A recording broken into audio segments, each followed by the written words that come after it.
Shields up, Ironbreakers. Welcome back to another episode of the Kast. Today, I have someone with me whom I haven't spoken to in a very long time. His name is Franz. There's going to be a lot of you that might not be aware of who he is. He's also known on the internet as a German spy. How are you doing, my friend? I am doing very well, thank you. It is so good to see you, well, see you in a manner of speaking, to chat with you again and hang out. And greetings, listeners. My name is Franz, and Rui and I go back a fair way, don't we? Yeah, quite a few years. I kind of figured, you know what? Christmas is like one of those occasions where I get a very nostalgic vibe, and I was like, you know what? I should bring a German spy on. We'll talk about the good old days. We'll talk about some of the recent stuff in the industry as well, and it'll just be an overall fun time. But before we begin, considering that this episode is most likely going to air in the channel at some point after Christmas, I would like to wish everybody that celebrates Christmas, I hope that you guys had a fantastic Christmas. I'd like to wish you a Merry Christmas as well, or Happy Holidays, depending on whatever people celebrate. It's like, but I think I just like people to celebrate something around this time of the year, hopefully, that they can get to spend some time with family and whatnot, because that's what I usually do around this time of the year. Just spend time with family. Agreed. If not the holidays, then some other excuse, like, for example, being on your friend's podcast. Yeah, just get together with somebody and get some food or get some drinks or do something and, just hang out. But, I just wanted to point that out before we even got started. It's Christmas time. Happy New Year. And all of the usual.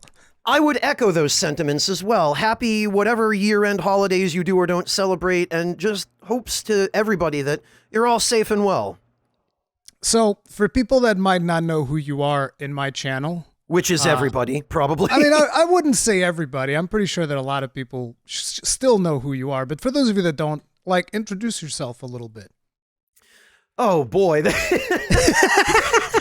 Just going to put you in the spot there. The one thing I wasn't prepared for was telling people who I am. I ought to be better at this because I'm not a big name. I've been around in the background since probably near the beginning of the Souls community on YouTube.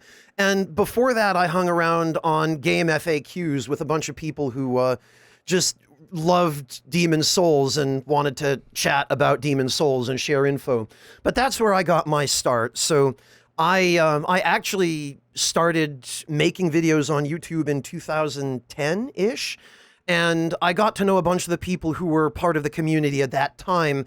EpicNameBro, Quaylag, a few of those other original personalities. And that's how Rui and I got to know each other, was we met in that same community.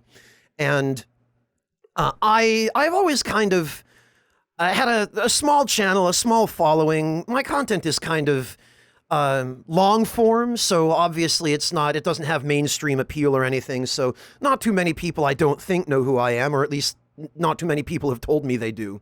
But yeah, I'm just one of the old Souls guys. I play variety games nowadays because I like to keep it fresh. You know what they say, variety is the spice of life, and that's me. So Demon Souls is kind of like how you got started creating content. It is. And then when I got to know EpicNameBro, Marcus, it turned out that he was working on the official strategy guide for Dark Souls 2. This was in, I want to say 2011, maybe 2012. These years have all gone by so fast, it all escapes me anymore. And I got a message from him one day saying, hey, Franz, would you like to help write an official strategy guide for Dark Souls 2, which hadn't come out yet at that time. It was still in dev. And I was like, wow, boy, do I. Sure, sign me up. And that was how I got involved with working on the official strategy guides for the Souls games as a writer.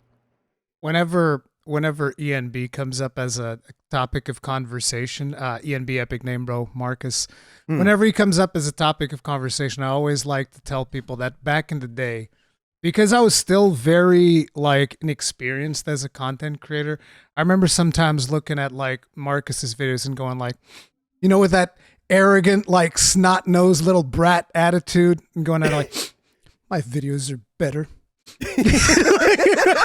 We all thought that back in the day, right? Like, I gotta feel like that was a lot of like the feeling around a lot of content creator circles back then. We all kind of like saw this as a zero-sum game, and even if we never said it publicly, at least I know that that's how I was, and I'm happy that I'm not like that at all anymore, because good Lord, that was such a terrible mentality to have. well, it's been what, like 14, 15 years? We've had time to grow out of it, fortunately. We've had time to grow out of it, but it's just funny to look back and think that that's how I was like, I should get more views than what I'm getting. Look at how many views he's getting. I have a slightly better microphone than this guy, and his view count is triple mine. What's going on here? Right, yes. I remember all too well. There was some funny times. But then, I got to know him a little bit better by watching his content and whatnot. I became a big fan both of his and of your content as well. It was a cool time because we were there right at the beginning, and I feel like ever since the Dark Souls explosion, a lot more people joined in, which is a good thing. It's fantastic. Community completely exploded. But we were some of the few people that were going like, before Dark Souls was like super popular, we're like, yeah, Dark Souls is going to be amazing, guys. We played Demon Souls. We know. People like Demon Souls. The hell is Demon Souls? That was a game that they didn't even have that much faith in it because it released like in Japan first, and then only later it went to the US, and only later after that it eventually came to Europe. Like I remember I imported a Demon Souls copy from like Canada or something. Yep. Yeah, now I think it had... Was it Atlas that published it in Europe? Because I had the American, the NTSC version is what I first played. No, I think it was Bandai Namco. Bandai Namco, okay. Yeah, I think it was straight up Bandai. They published Demon Souls, and then they published Dark Souls as well, and then it was always them. But the version that I had was Atlas as well, because I imported it. Okay, so you did the same thing I did then. Yeah. Okay, yeah, because why would you get the European release of anything when so many companies would just cut content from the European releases? It's not even that they would cut content. It's more like it straight up wasn't available when I started playing it. You couldn't buy it in Europe. There was no way to get it. Or Japan was like, Europe, what's that? EU? Huh? Who? What?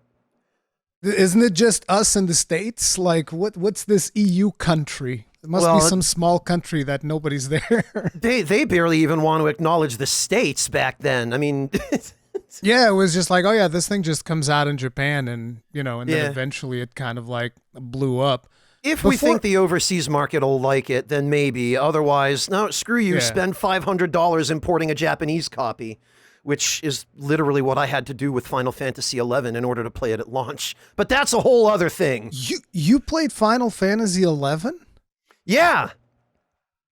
Wow. I didn't play it like that. That was like, that was way too early for me. I was up. The first MMORPG that I played, I think, was actually Ultima Online, if I'm not mistaken. Oh, yeah, that's going way Ultima. back. Yeah. But it's like, because I played Ultima Online, I ended up never really getting into 11. Did you play it a lot? Yeah, I played from the Japanese launch in 2001 all the way up through 2009. Damn. Now I have to ask the follow-up question. Go on. Everybody's gonna hate me for asking this question. Did you play 14? Actually, I can give you a good answer to that question, which is yes, I did. I played 14 at launch, and you know what that means. Oh no! You played 1.0. 1.0, my friend, 1.0. And I imagine that you didn't play it for very long. I bounced off that so hard. I can imagine. Yeah, 1.0 is not particularly good. So you never went back to it afterwards? No, I went out of my way at launch to buy the collector's edition of FF14. Can I have your account? I don't know if the account even still exists. I know that they have... Yeah. They have like a special standing within the community because they're like supposedly the founders or whatever. You get like a special tattoo that they have the tattoos and like a cheaper subscription or something like that, I think, right? Yeah, see, that's a good investment. I'll play through the whole game again on a different account just to get it cheaper. Honestly, man, I would give it to you, but I don't think it exists anymore. I tried to log in to that account because when my community found out that I had played Final Fantasy XI back in the day, a whole bunch of people who had also played FF11 came out of the woodwork and said, "Hey, will you stream this?" And I said, "Sure, I guess." And so I created another character. In my attic, I found my old game boxes to Final Fantasy XI that still had an unused free trial code for a month of free FF11 that still worked, that I redeemed on the Square Enix website. And I said, all right, guys, I'll stream this for a month until the free trial runs out. And if you guys are still interested in seeing me continue to stream this after that month, then you're going to have to pay for it with subs or something, because otherwise I cannot justify getting into an MMO again. And sure enough, people started throwing money at me, and so I'm still going through the FF11 story missions again on a new character. You're still doing that? Yes, on a new character, mind you, because I lost access to my old FF11 account. But you know that 14 exists, right? I know that 14 exists. I do. But it's actually really good now. I know. I've watched friends of mine stream 14. It's clearly great now. Oh yeah, it's absolutely fantastic. It's just that I became a bit of a meme in the community because I don't know if you know who Gaijin Hunter is. I do, yeah. Yeah. So Gaijin Hunter has been like a super OG Monster Hunter content creator. We have our own podcast, Third Fleet Podcast, and at some point last year, I think it was I don't remember if it was last year or the year before that, because like time flows strangely in the lands of Lordran, but also in my lands. But right there with you, my friend. I got him to try out 14, and the hilarious thing was that he kept telling me, "This game's not for me. I'm gonna hate this. This is 1,000,000% not for me." And I was like, "I think you'll enjoy it. Look, just play the free trial. It'll be whatever." He has gone off the deep end. He just plays that game nonstop. That's it. That's his life now. It's his favorite game of all time. He plays it with his daughter. Like they do like all the Savage raids. They've been doing ultimates, which is like the hardest possible content that you can do in that game. And I was just like, wow, it's a good thing you didn't like the game. That's incredible. And so the community's pissed off at me because he basically stopped making Monster Hunter content for a while. Oh no, you took away their Monster Hunter content creator. What have you done? and it's like, some people are even like, this is Rurikhan's plan. He's taken out the competition. Okay, but look, really, on the down low, was that actually your plan? No one has to know. You can tell me. From the beginning, of course. That's obviously brilliant. No, of course not. It was I didn't even expect them to like it that much. It was mostly just because I think the story of that game is so good that I want more people to experience it. So whenever I have a friend that, we talk about games and I'm like, hey, you should try it out. It's got a really great free trial, all of that stuff. You play it, you don't like it, don't play it anymore. It's whatever. You give them the whole best rated MMO script that, yeah. Yeah. The critically acclaimed Final Fantasy Heaven's Ward expansion. Yes, just got that on speed dial, ready to copy paste into someone's Discord DMs. I should be getting like, I don't know, some type of like kickback from Square Enix for the amount of people that I've gotten into Final Fantasy XIV. No kidding. Yoshi P should just put you on the payroll already. What's going on? The reality, I actually, there's 3 people that I've always wanted to interview in the industry. Those 3 people are Miyazaki, Yoshi P, and Ryozu. Ryozu Tsujimoto is like from Capcom. He's the guy behind Monster Hunter. Yeah, So these are the 3 people that I've always wanted to interview, and so far I've only gotten to interview Miyazaki twice, which is great. I was going to say, because I thought you had interviewed Miyazaki because I was there. Yeah, we were both there. That was like the first time that I went to E3. Yeah. Yeah. No, wait, that was the second time that I went to E3. That was like 2015, right? Yeah, that was in 2015 when we were invited out by Bandai Namco for the unveiling of Dark Souls 3. I mean, you say we. Well, okay, some of us hitched a free ride on the Namcopter, but, I wasn't invited at all. I was going there because of the company that I was working with at the time, TGN, and we were going to go to E3 to do like some coverage of stuff. And because I was one of the people that had experience in E3 because I had been there before, I got to go. And when I got there, I realized like, wait a minute, there's something happening with Dark Souls 3 in here. And so I'm just like firing off all kinds of emails at everybody that I know at Band. And I'm like, what the hell's going on at E3? I want in. Let me in. You were just there by coincidence because you worked with TGN? Oh, yeah, 100%. It was complete coincidence. I did not know that there was anything happening with Dark Souls 3 at E3 that year. That's incredible. I thought that was the entire reason you were there. We were standing in the same line. We were lining up for that presentation, and you and I were talking, and I never at any point realized that you weren't there for that express purpose. Nope. It was complete happenstance, and it was just like luck of the draw that I was even able to get invited. It was, if I remember correctly, it was, you remember, I have a terrible time pronouncing his name, Carthage? Karche, Joseph Karche. Yes. Is that how you pronounce it? Karche? Yeah. Okay. Yeah, Karche. He was the community manager of Bandai Namco at that time. I love that guy. That guy's friggin' amazing. He's currently working for Square Enix. So yeah, and really? I think he went like Bandai Namco and then Blizzard and then Square Enix. I think that's been kind of like his career path. Yeah, he's bounced around from company to company, to my knowledge. I haven't really followed him closely since then, but he is awesome. He is one of the people that first gave me a shot when my channel was like giga small. I somehow ended up finding his email somewhere, and I messaged him, and he was one of the few people I was like, yeah, sure, I can get you a couple of codes for a couple of games that you're interested in and whatnot. And he's just a really solid dude. So when I figured out that there was something happening with Dark Souls 3 at that E3, I was like, Karch, help! Oh, you went through him. Okay. Yeah. That makes perfect sense because he was there the whole time and he would have been a good contact person.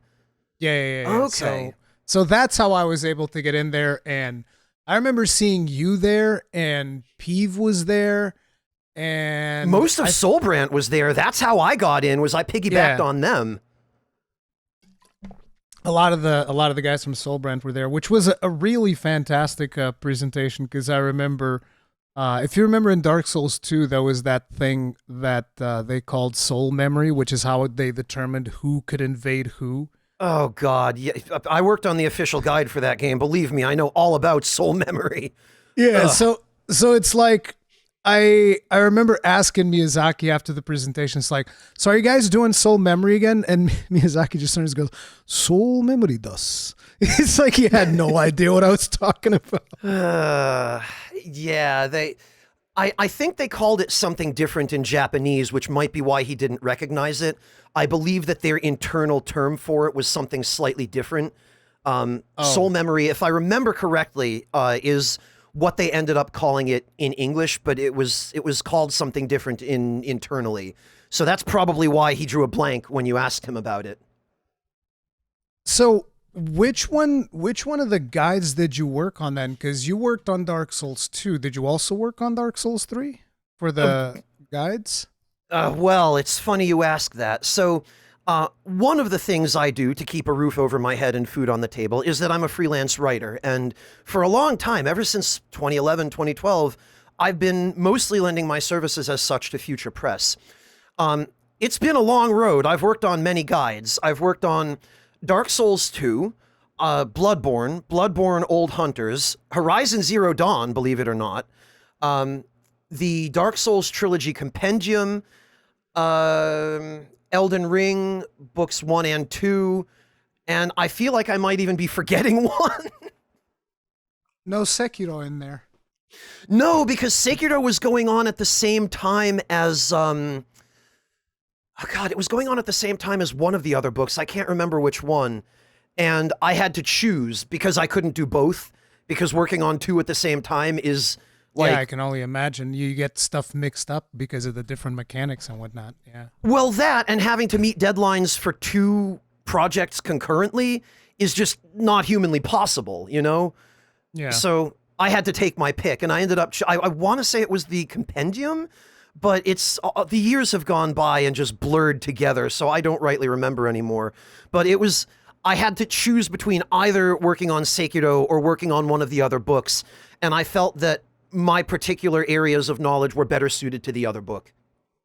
Yeah, I mean, if it was a Dark Souls compendium, it makes more sense because you'd probably have way more experience with that than Sekiro, where you would be starting fresh, I would imagine.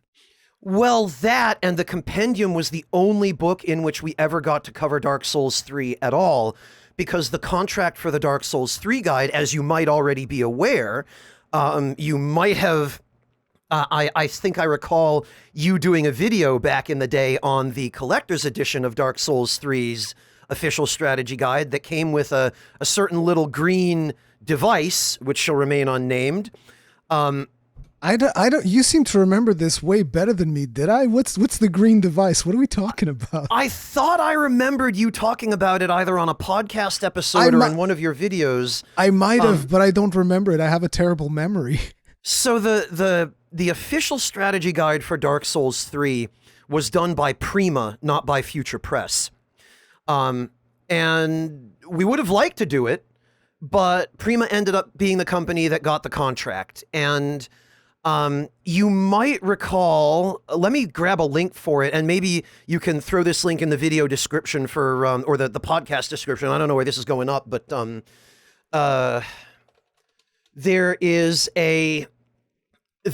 there's a collector's edition of the official strategy guide that came with it was supposed to be like a little model Estus flask. However, the physical Estus flask that it actually came with was here's a picture of it. Oh my God. This is not going to play very well for podcast purposes, but this is what it actually came with. What the? People... You guys can't see it, but it's just like a piece of green plastic. Like, that's it. People who bought the collector's edition of the Dark Souls 3 guide were comparing this thing to a butt plug. And... Oh my God. Yeah, so that's what was sent. Here is what was advertised. Oh no. Here is what was shown that you would actually get. God.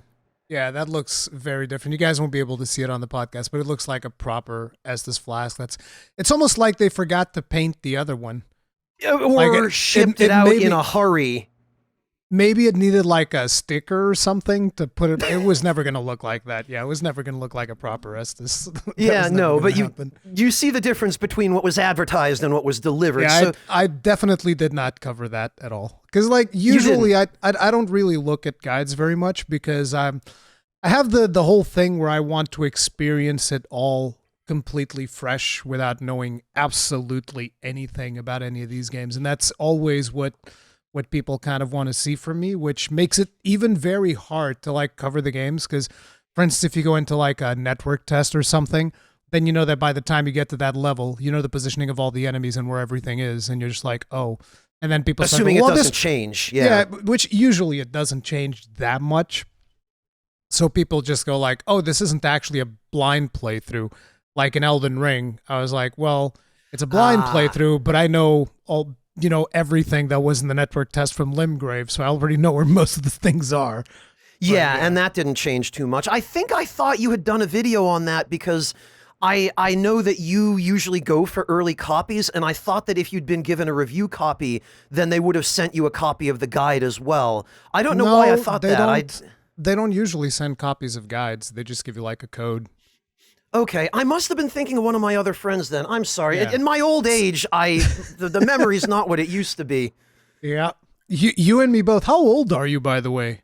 I think I'm only a few years younger than you. I think I'm You're younger than me? Damn. Well, I don't know. Let's find out. I'm 38. God, I'm so old. It's disgusting. Oh, come on.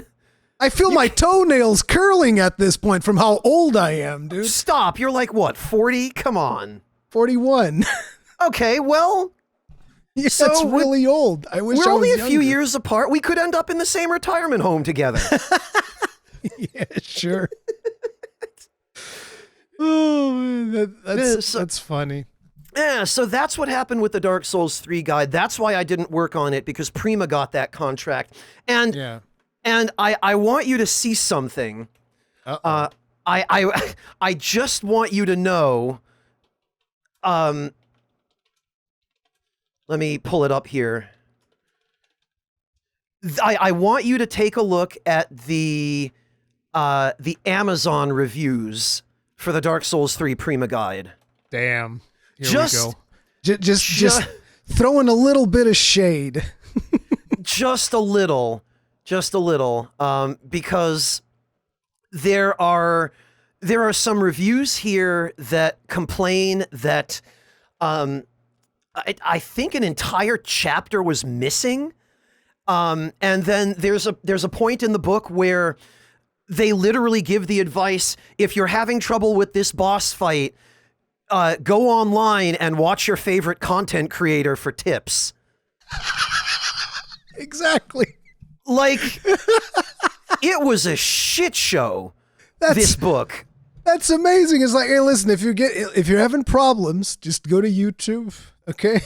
Yeah, check out one of those cool people in the community who are doing the real work. Yeah, go watch, ENB, German Spy, Lobos. Go watch one of them. And I'm sure they'll be happy to tell you all about it. They would never recommend us by name. Here's one: not even fit to be kindling. 1 star. Ow. I think most of what can be said about the quality of this guide has already been said. I purchased it to have a complete set along with my other guides for Dark Souls 1 and 2, which were the Future Press ones. They weren't done by Prima.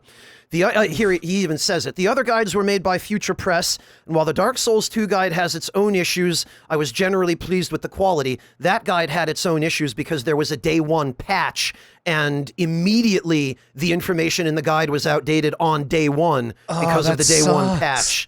Yeah, it does suck. We were all very sad about it. And that's the problem with print media. Yep. And it's the problem with video games being able to take advantage of the internet these days, which on the one hand is beneficial in some ways, but on the other hand, if you're writing a book and you have a print deadline for the book, and then the developer goes, hey, what if we added a bunch of content to the game 3 months after the book is published? Or, what if we rebalanced it with a big patch?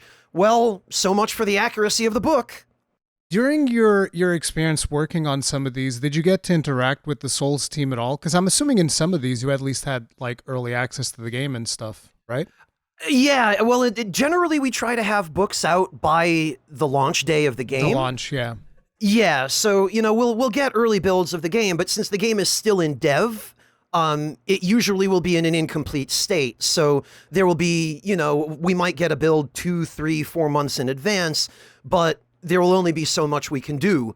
And so we have to kind of get as much done as we can and work as efficiently as possible, structure things, get things ready for filling in information when we get the next build and it's more complete. But it's we do also have contact with the dev teams generally to some degree or another. And some dev teams are easier to get in touch with than others. It depends on where they're located. It depends on, how busy they are. Dev teams in Japan, just in general, are a little bit more difficult to contact from the West because of time zone differences. And because you need interpreters, I would imagine. Yeah, although we do have translators that we use to translate emails to Japanese dev teams. So, we've got one guy on staff full time who does that. And okay. I have a kind of general caveman level of Japanese that I can use to help translate documents. So that's helpful too. But yeah, generally there's always at least some level of dev collaboration. So I'm curious, how does, playing these games in an early access and with that mentality that you're going to be working on a guide, how does that affect like your enjoyment of when you're playing like a Souls game? Well, it's one of those monkey's paw kinds of deals, right? Yeah. Are you familiar with Berserk, with the Baelitz? I mean, I'm familiar with the concept of monkey's paw. I'm not super familiar with Berserk, no. Okay, maybe that was a bad example. I figured I'd ask about Berserk because Miyazaki loves it so much. I figured I know. maybe. But so yeah, the general concept of it is you give something up in order to get something, right? Yeah. You give up maybe that first blind playthrough in order to get the look behind the curtain and to see the game while it's in development and to see, for example, maybe the concepts that they try out but reject or discard and that end up on the cutting room floor. Sometimes just to see the iterative process that the devs go through with the game and to see that even something that makes it into the retail version of the game might go through multiple iterations in different forms before it reaches what they consider to be final. And to get to see that, to me, I've always felt, yeah, it sucks to not get that first blind playthrough, but that was always a sacrifice that I was willing to make to kind of see behind the curtain into the cogs and gears of it, you know? Yeah, because I know that it's probably going to be something that a lot of the people watching this podcast, and because nowadays we have that culture where a lot of people, they want to get access to the things as fast as possible. There's like this culture of the now almost where everything, we need to consume all the information as fast as possible. And I was curious if you feel like that is, obviously you're doing it as part of a job, but like, if it wasn't part of a job, right, is that something that you would still do, or you prefer to instead, for the whole aspect of getting to peek behind the curtain, do you think that is worth sacrificing the full playthrough for if you're not doing a job, or would you prefer, no, I'd rather experience the finished product instead? If I weren't working for a paycheck, Yeah. I would go about it differently. Because if you're not doing something like working on an official guide where you have to play the game in advance in order to produce the guide, it is possible to kind of have it both ways nowadays because, and this is a huge shout out to, again, the community and all the people in the community who have done so much hard work to data mine these games and to crack them open and to reveal all of the stuff that they can possibly find, the stuff that's still left in the game data. Yeah, if like, I weren't working... Illusory Wall. And, Illusory Wall, Zuli the Witch, there are so many. Yeah, like I want to give shout outs to everyone, but there are more people than I even know about who are doing this. But because of the efforts of those people, even if we don't get to play the game early, we can get our first playthrough of it blind, and then once we've played it blind, we can go back and start going down the rabbit hole of cut content, data mine content, all that stuff. So you can have it both ways now. Yeah, which is, to me, that's the best way of doing it. It's just like, I like experiencing everything blind. As a matter of fact, like, I've been covering a ton of Monster Hunter. That's kind of like the game that really blew up my channel, like in 2018. Yeah, and you've been covering a lot of Rise, I think I've seen lately. Yeah, Rise, Sunbreak. Now we're doing a Return to World campaign kind of thing. We're going back to World and replaying through World on a fresh save. Nice. But like, that covering that game, while I love it to death, I really don't like the some of the marketing material that they do, because they will straight up spoil 90% of the monsters that are going to be on the game. That's not just Capcom. That's everybody these days. Everybody is doing it. Every damn trailer, it doesn't matter what it's for. It could be for the next Netflix series. They spoil half the plot in the trailers. Isn't that weird? Do you feel like we're reaching a point where there's a lot of stuff that people are missing out on through organic discovery? Like, I even have people in my community that will just be like, well, going on blackout mode. Sorry, Rurikhan, I'm unsubscribing for like a month or whatever, when you're leading up to the thing, which I completely understand. You kind of have to sometimes. You have to go into blackout mode if you really want to experience discovery nowadays. You do, because one errant click on Twitter or Instagram or YouTube, and suddenly you've been spoiled on the third season of the thing you haven't even watched the first episode of. Nowadays, it's not even just one errant click, because in my case, I am always very specific, like, this content does not have spoilers. Like, if I'm doing a review of a Monster Hunter game, I will cover, like, maybe the first 4 or 5 monsters, or monsters that everybody already expects to be in the game. Sure. And I will not show footage of any of the new monsters or anything like that so that people can experience that at their own pace.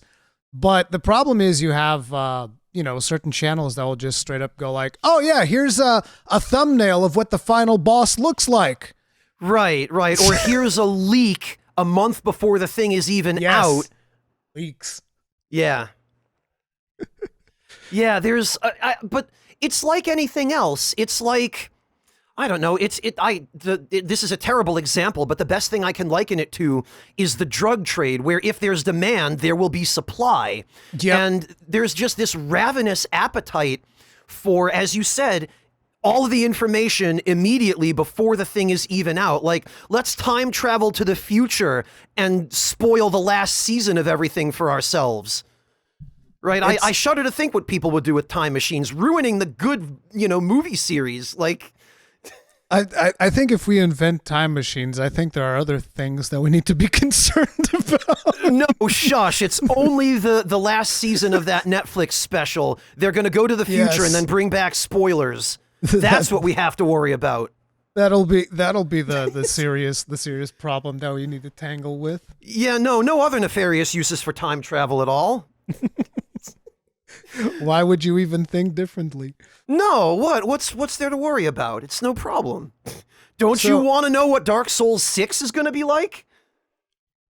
No? Oh. That's the other thing. Like, there's a lot of people that call for, oh man, when's Dark Souls 4? When's Bloodborne 2? Like, what are your thoughts on that? Just out of curiosity. And the reason I'm asking this is because I think that From Software is at their best when they're working on new IP. So, Bloodborne, 100%. Like, Bloodborne, Sekiro, Elden Ring. I'm like, that's what I want. I don't want Dark Souls 4. I don't want Bloodborne 2. I want the next thing, right? Like, where do you land on that? You and I have expressed this same sentiment independently on many occasions. Yes, I'm 100% in agreement with you. And if you look at their sequels, the sequels that FromSoft has done, Dark Souls 1 to Dark Souls 2, for example. Yeah, I mean, there are people who like Dark Souls 2. I'm not going to tell you you're wrong for liking it. Whoa! But, what is this loaded argument right here? Well, there's people that like that thing, but no, keep going. No, Rui's over there like, yeah, dig yourself deeper, idiot. Exactly. I'm going to get roasted in the comments now. I know, but it's nothing I'm not accustomed to. But my feeling is genuinely, as much as they tried some new things in the later iterations of Dark Souls, they also they went downhill in quality in certain respects. And I know that better than anyone from DS1 to DS2, having seen behind the curtain in DS2 on the technical end, never mind the actual creative artistic end. But I also just personally, in and of myself, feel that the quality went down from 1 to 2 and then from 2 to 3. And there are certain things about Elden Ring that I think they learned their lesson from, and they made some very significant improvements. There are also choices that they made in Elden Ring that I think are really unfortunate and that I personally do not hold with. And Interesting. Interesting. Now, I'll want to dig deeper into that, but keep going. Sure. But then when I look at new IPs that they've done, or like reboots of old IPs, such as, for example, Armored Core 6. Armored Core 6, either you like the genre or you don't, but, they knocked Armored Core 6 out of the park. Oh, yeah. That was a return to form with most, if not all, of the improvements that people wanted over the older Armored Core games. They did a fantastic job with that. And yes, technically it's an existing IP, but play it side by side with one of the old Armored Core games, and, it's kind of the spiritual successor to the earlier Armored Cores that Demon's Souls was to Kingsfield, right? Yeah. Very much so. Yeah, so they do their best work when they are not beholden to existing limitations. And I think that the existing limitations of Dark Souls 1 caused Dark Souls 2 and 3 to suffer, particularly in terms of their plot, in terms of FromSoft feeling like they maybe had to shoehorn the plot of 2 and 3 so that it was related to 1. I think 2 and 3 would have been much better games if they had been more of their own thing. So if they weren't a Dark Souls game, so to speak, if they, very much like, we had Bloodborne and whatnot, if it was like, no, this is just a different game, you think that Well, would have been or better? maybe not even that, but maybe if they were set in the same universe as Dark Souls, but they were telling a different story. Because DS2 and 3, without spoiling anything for anyone who hasn't played them, 2 and 3 are essentially just rehashes of the story of 1. And there's so much more FromSoft could have done with that. They could have made it so much more interesting by telling some other story instead of just going back and doing the same narrative 2 more times, Yeah. So here's my take when it comes to the Dark Souls 2 thing, for starters, because we're gonna take this by parts. Okay. So yeah, when it comes let's pick it apart then. when it comes to Dark Souls 2, the way that I look at it is like, look, Dark Souls 2 is the worst Souls game. Oh, okay. So it's No, not just no. me. No, but here's the thing. You said some people like it. When I say Dark Souls 2 is this worst Souls game, it's still a good game. I like it. I like Dark Souls 2. Except for the frigid outskirts. Fuck that place. That place sucks. Whoever designed that place, listen, there's a special place in hell for you, okay? And everybody who took part in designing that level, all right? Those goddamn steel unicorns from hell can go get bent somewhere, all right? I hate that place. Okay? The one person who was drunk at the izakaya while he drafted the plan for that area and then came to work the following day and went, "Hey guys, you know what would be hilarious?" Did your guide include that, or was it just for the base game? No, I want to be clear. I just made that up, but I wouldn't be surprised. The guide, It didn't include trying to- DLC, right? Because I think if you guys release it on the day of, unless you make like a special guide for the DLC later. No, we the original book for Dark Souls 2 was just the base game because the DLC wasn't out yet. Yeah. Yeah. So yeah, that place absolutely sucks. I hate it with every fiber of my being. But other than that, I enjoyed Dark Souls 2. I played a lot of hours of Dark Souls 2. Before we go any further, forgive me, ahead. and I hate interrupting on this, but before we move off the subject of the frigid outskirts, Go ahead. I can only mention this because Yui Tanimura brought it up in the DesignWorks interview. However, I want you to know that the frigid outskirts and Ilium Lois were originally planned to be even worse. Oh! Because that snowstorm that covers the entire area was originally supposed to deal damage to you while you were in it. It was originally supposed to deal damage to you? Yes, constant damage while you're in the snowstorm. Good God. Yes, because it's not enough that I can't see anything, including where these goddamn unicorns are coming from, which they move 2 steps to the left and lock-on is gone. Yeah, so I also need just to know, be taking... Yeah, God, that was so bad. I hate it. Just know the version of that area that we got was the toned down one. And Tanimura in the interview even said, well, yeah, we took a look at that design and we realized it just wasn't any fun to play it that way. And I'm sitting there like, you think? Really? Because it was so much more fun the way that you guys did it. I love that. It's amazing. I think I might have gone through it like twice, if that. Like, Jesus. I couldn't stand that place. But yeah, other than that... I thought you might be interested to know that. I'm sorry to interrupt. Yeah. Go on. No, it's fine. So, other than that, like, what were your main complaints when it came to Dark Souls 2? Like, if you have, like, because you just said you don't like it. Kind of. So, I enjoyed my first playthrough of it because the first playthrough, I was blind enough to the actual story and the game because I was working on the guide at the time and because I was, getting to see behind the curtain, that I was happy from that point of view. And then when I got to retail and I played the retail version of the game and I wasn't focused on doing the work anymore and I was able to put my attention on seeing the game for what it was, I began to notice, wow, controlling your character feels very different from Dark Souls 1. Yes. The movement is a lot less responsive. It's a lot less snappy. The fact that you don't...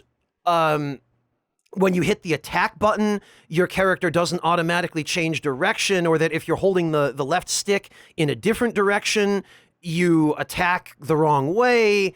The fact that the invincibility frames were tied to a stat. The fact that soul memory existed. Adaptability or whatever the hell that thing was called. Oof. Adaptability, a stat that was mandatory for you to put a whole bunch of points into. Yep. And the way that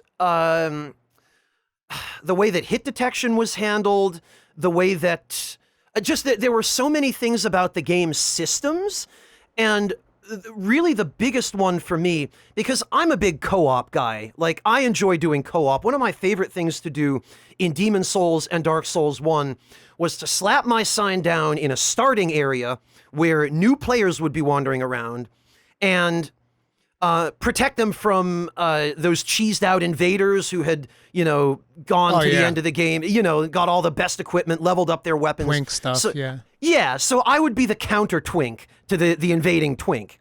And that was what I enjoyed doing. And then we'd get to the boss, like, we'd fight the Taurus demon in the Undead Burg, like the first real boss of the game.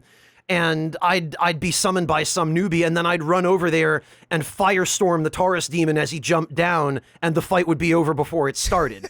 And that was what I liked to do. But you couldn't do that in Dark Souls 2 because of soul memory, yeah. Of soul memory. Right. And not only that, but they went so far out of their way to segregate online multiplayer in DS2 that it just became, well, okay, either you're backing up your save file so that you can revert to a point where you have the soul memory you need in order to interact with a specific level range, or your PvP character even that you put so much time into setting up is eventually going to get so many souls just from PvP victories that they're going to be pushed out of the PvP range. Yeah, I think eventually with those co-op rings, I think they made it so that it ignored soul memory so that you could do proper co-op at least. But that was like much later into the game's life cycle. They but I think that added they did do something. They added a Band-Aid solution, which was called the Agape Ring. And the Agape Ring would simply prevent you from gaining any souls at all. Oh, ever. right. Yeah, you couldn't gain souls. I remember that. Yeah. Yep. So basically you sacrifice a ring slot, of which there are 4. Do you know that's like one of the biggest memes in my community still? What, sacrificing ring slots? No. 4 ring slots. Oh. Because I got early access to the game. Uh-huh. And so, I start recording it, and I'm recording it completely blind. Mm-hmm. And, I'm playing it like it's Dark Souls 1 almost. So I'm like, 2 rings. So I equip my 2 rings, and here I go. And I don't equip any more rings. Oh, no. You didn't. Did you spend the entire play? For 20 episodes, which was at the progression point that I was when I was allowed to start releasing them. And it's like every single video, somebody would go in there, it's like, you got 4 ring slots, right? Like, you understand? And it's like every single video, there'd be like 20, 30 comments of somebody saying, does he not know that he's got 4 ring slots? So it like, at episode, I had to make an episode, which was like 20.5, where I was like almost, the Arnold Schwarzenegger meme in Kindergarten Cop, where he just goes like, shut up. Yes, I know. That was me, guys. I know. I messed up for 20 recordings. I was not aware there were 4 ring slots. Like, there's Oh, people God. that still throw that at me to this day. They're like, oh, by the way, hashtag 4 ring slots. I was If like, it God makes you damn. feel any better, Rui, if it's any consolation, you are not the only person that happened to. You know Ouroboros the Ninja over on Soulbrand? Yeah. You know him.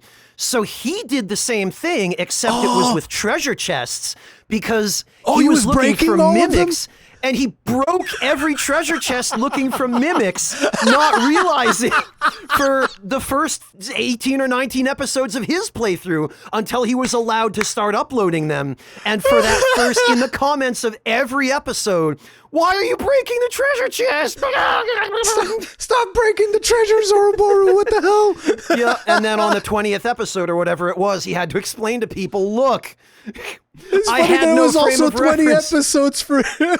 Yeah, like it was something near that. Yes. So I think it I wasn't think I just broke you. a couple. I think I broke a couple of them as well because I was looking for mimics. But I think I very quickly realized after breaking like 3 or 4, I was Yep. like, wait a minute. I'm just getting trash whenever I break them. I need to stop this. Yeah. This is not reasonable. Yeah, he broke a whole bunch. Like everyone that God. wasn't metal for like the first however many episodes it was, he broke. Oh, that's so funny. I had no idea. Yeah, Bandai Oh, Namco my didn't God. tell anyone. They didn't give anybody any Yeah, literature exactly. with their early copies of the game. You know that. I You, mean, that's you had one. that's a good thing. They shouldn't tell anything to anybody. That's the way to do it. Yeah, no, they kept everyone completely in the dark, and it was glorious.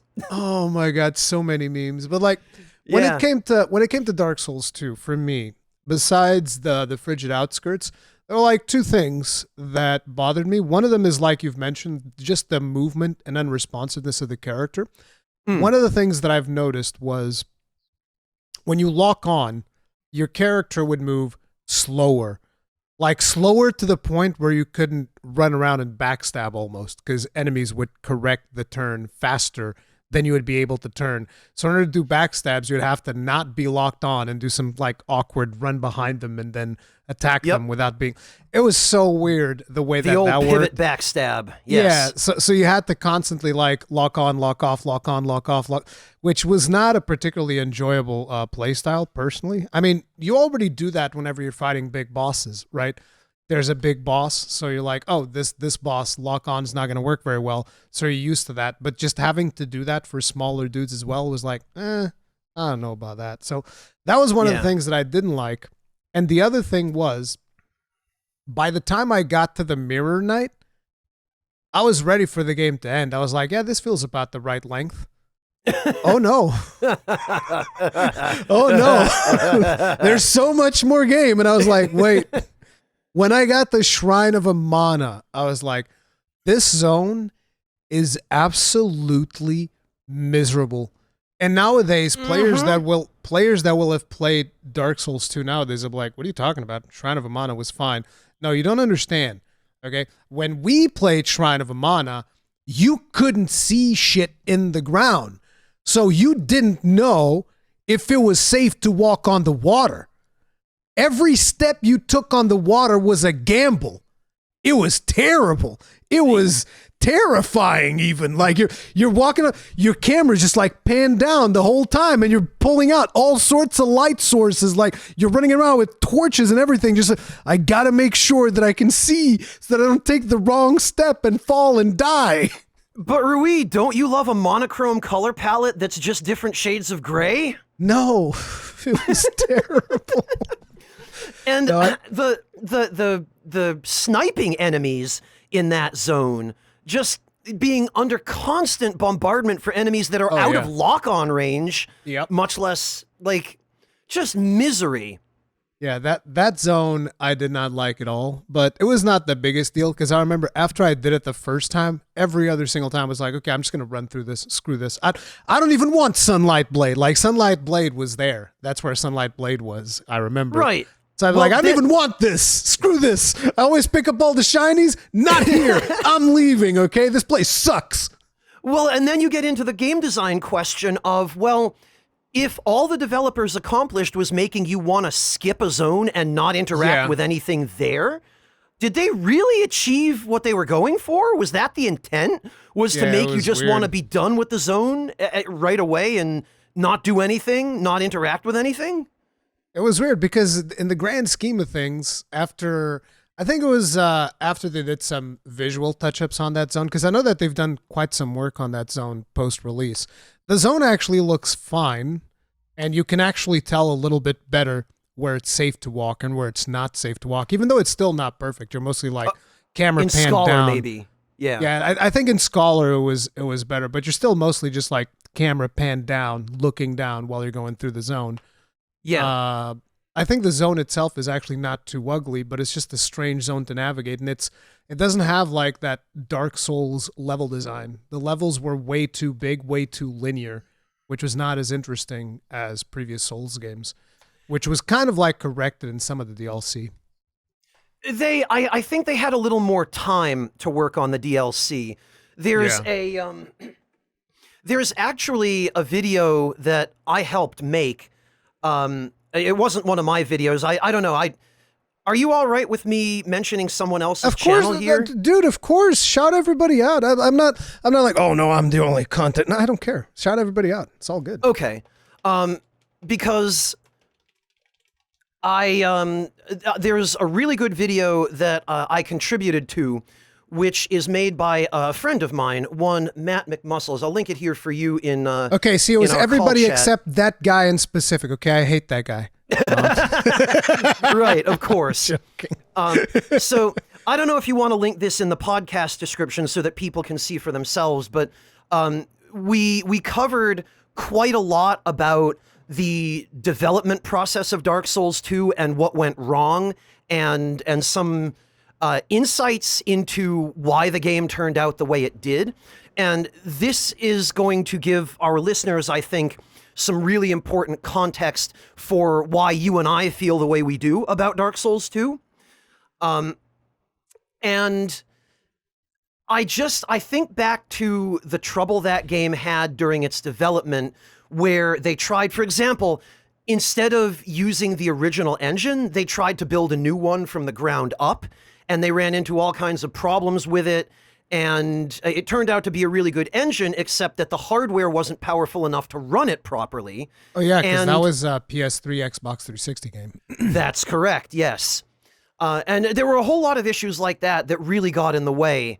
And because of those issues, the game ended up, the devs ended up having to spend so much time just getting it to work that they didn't get to spend the time on refining it. And so you end up with situations where there are levels that are completely linear, like Aldia's Keep, that are just a straight line.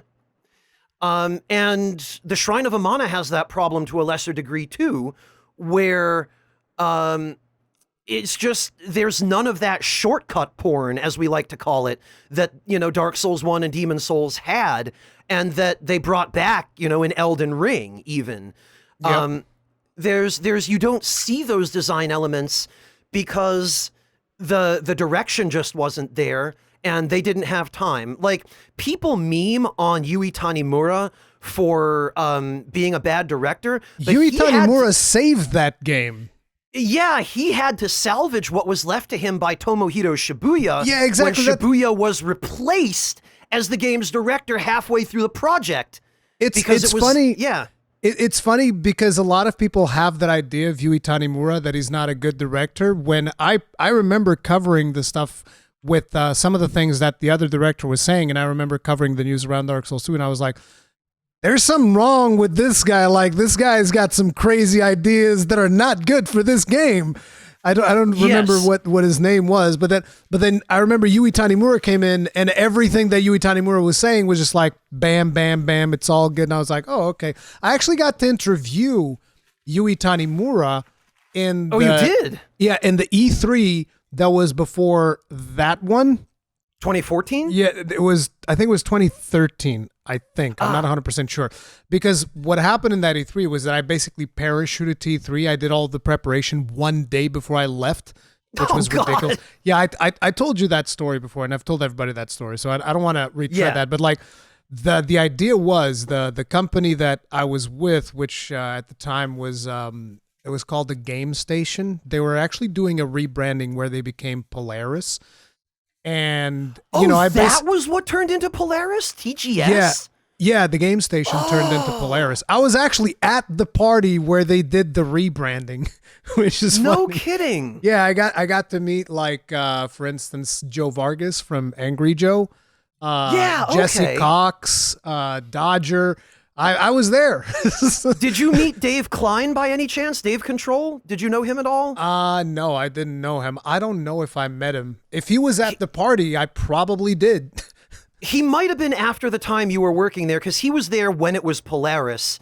Yeah. I was just curious. Okay. Yeah, I mean, I wasn't working for them. I was just like a content creator. But the thing was, because I just parachuted onto E3, what I did was they had this camera crew that was running around.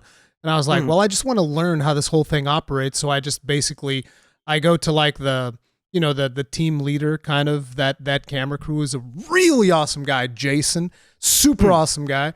And so I was like, hey, can I just like tag along with you guys? And I just like followed them everywhere.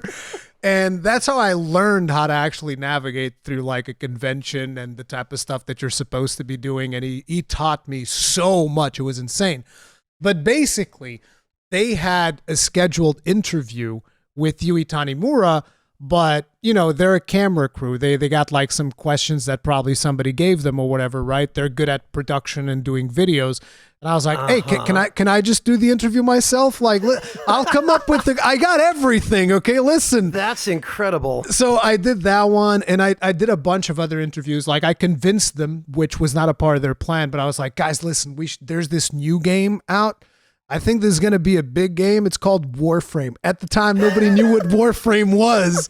And I was like, we should probably interview these guys. And then interviewed also Greg Kasavin, from Giant Games? I think it's called it's not Supergiant? Supergiant. Yeah, that's it. From Supergiant. At the time, they were working on Transistor. And I was like, oh man, I want to interview those guys because their other game, Bastion, I love that game.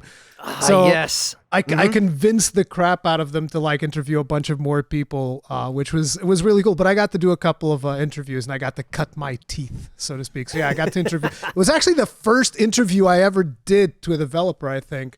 Was Yui Tanimura? Yeah, Holy hell, man. You started big. That interview is still on my channel. Like I think almost nobody watched it. But like basically I asked TGS Polaris, I asked them, hey, can I get like the raw footage from all those interviews and stuff? And they're like, yeah, sure. Just say that you should link that in the description of this podcast so people can go back and watch it. Dude, there's you never so know. many. Maybe you'll get 100,000 views now 10 years later. Yeah. like here's another interview that I did, which I think was actually later that year. I went to Gamescom and I interviewed Palmer Luckey. Really? Yeah, do you know who that is? I've heard the name. The Oculus guy. Oh, yes. Okay. No wonder. It was like a tiny little booth that they had in the business area. They were super tiny at the time. Yep. But yeah, okay. I got to interview Palmer Luckey as well. It was insane. 2013 was a friggin' crazy year. That's incredible. But circling back to the Dark Souls 2 conversation. So yes. There was the whole movement thing. Then there was the dubious hitboxes. like if you've ever fought the Ancient Dragon, bro. Uh-huh. Okay, the hitboxes of the Ancient Dragon, bro. Get the hell out of here. That was so wrote bad. the boss strategy for the Ancient Dragon in the Dark Souls 2 guide. Please tell me, what was the strategy for the Ancient Dragon? I want to know. Do you have a long range character? No, you're going to have a real bad time. It was the strategy. I meleeed him the first time around. It was so bad. Good Lord. Yeah. Like he would be stomping on the opposite corner of the arena and kill me. And I was like, wait, what? Wait a minute. Yep. What do you mean? Are you too close to the epicenter of his aerial flame breath? Well, I hope you've got fire resistance. Good luck. Yeah, you're done. Yep. That was a terrible boss fight. But yeah, there was that. And yeah, those were kind of like the problems. I just felt like the game overstayed its welcome significantly. Oh yes. And then we have the DLC. Most of the DLC I was fine with, minus Frigid Outskirts. And there's one more that I'm gonna bring up. and this is like the last complaint that I have. I could probably bring up more stuff, but it's been so long ago. But like this was a big complaint for me, and it really pissed me off. Halone. You remember Halone? Halone. He was like the big samurai boss, super big katana. Oh, Sir Alon. Yes. Okay. So it's pronounced Alon. I never know how to pronounce these things.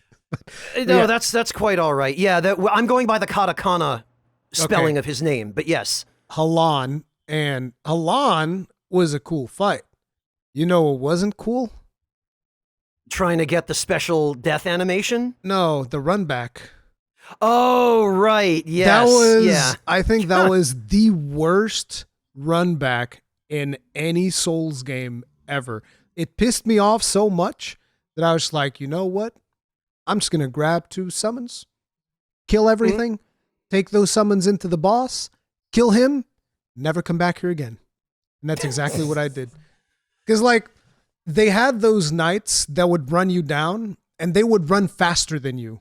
Yep, so they move faster than a player character. So you couldn't outrun them, and they would just be constantly poking at you until they would kill you. And I was like, well, this is garbage. Like, I don't want to fight them again, because I remember them taking too long to kill to begin with, because they have so much bloated HP. So I was like, I don't want to have to fight them again. I just want to go fight the boss. So I was like, well, screw this. I'm going to get 2 summons, kill all these dudes, and then kill the boss with these summons and be done. And that was Alon. Don't forget the gigantic flame salamanders throwing fireballs at you from the sides of the room. I remember there's a bunch of crap in that thing, but the thing that bothered me was just the dudes running after me that would not stop. Yep. Yeah, there were a lot of really questionable game design decisions that were particularly made with the combat design.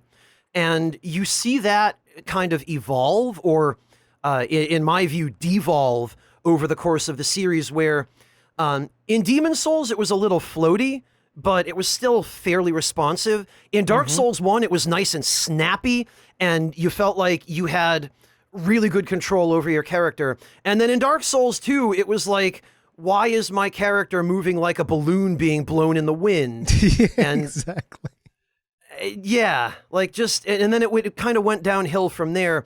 Dark Souls 3's movement was okay, but the combat, it was like you were a Dark Souls character that was having to fight Bloodborne enemies that flailed around and spammed, and, you know, that you weren't meant to be able to anticipate, but you didn't have the quick step from Bloodborne that had all the iframes to help you deal with that. I didn't feel that badly about Dark Souls 3. I personally really enjoyed Dark Souls 3 overall. Like, did you? Yeah, you didn't like Dark Souls 3 that much? It was an improvement over Dark Souls 2 in some ways, but I felt like it was another step in the wrong direction with their combat philosophy. Interesting.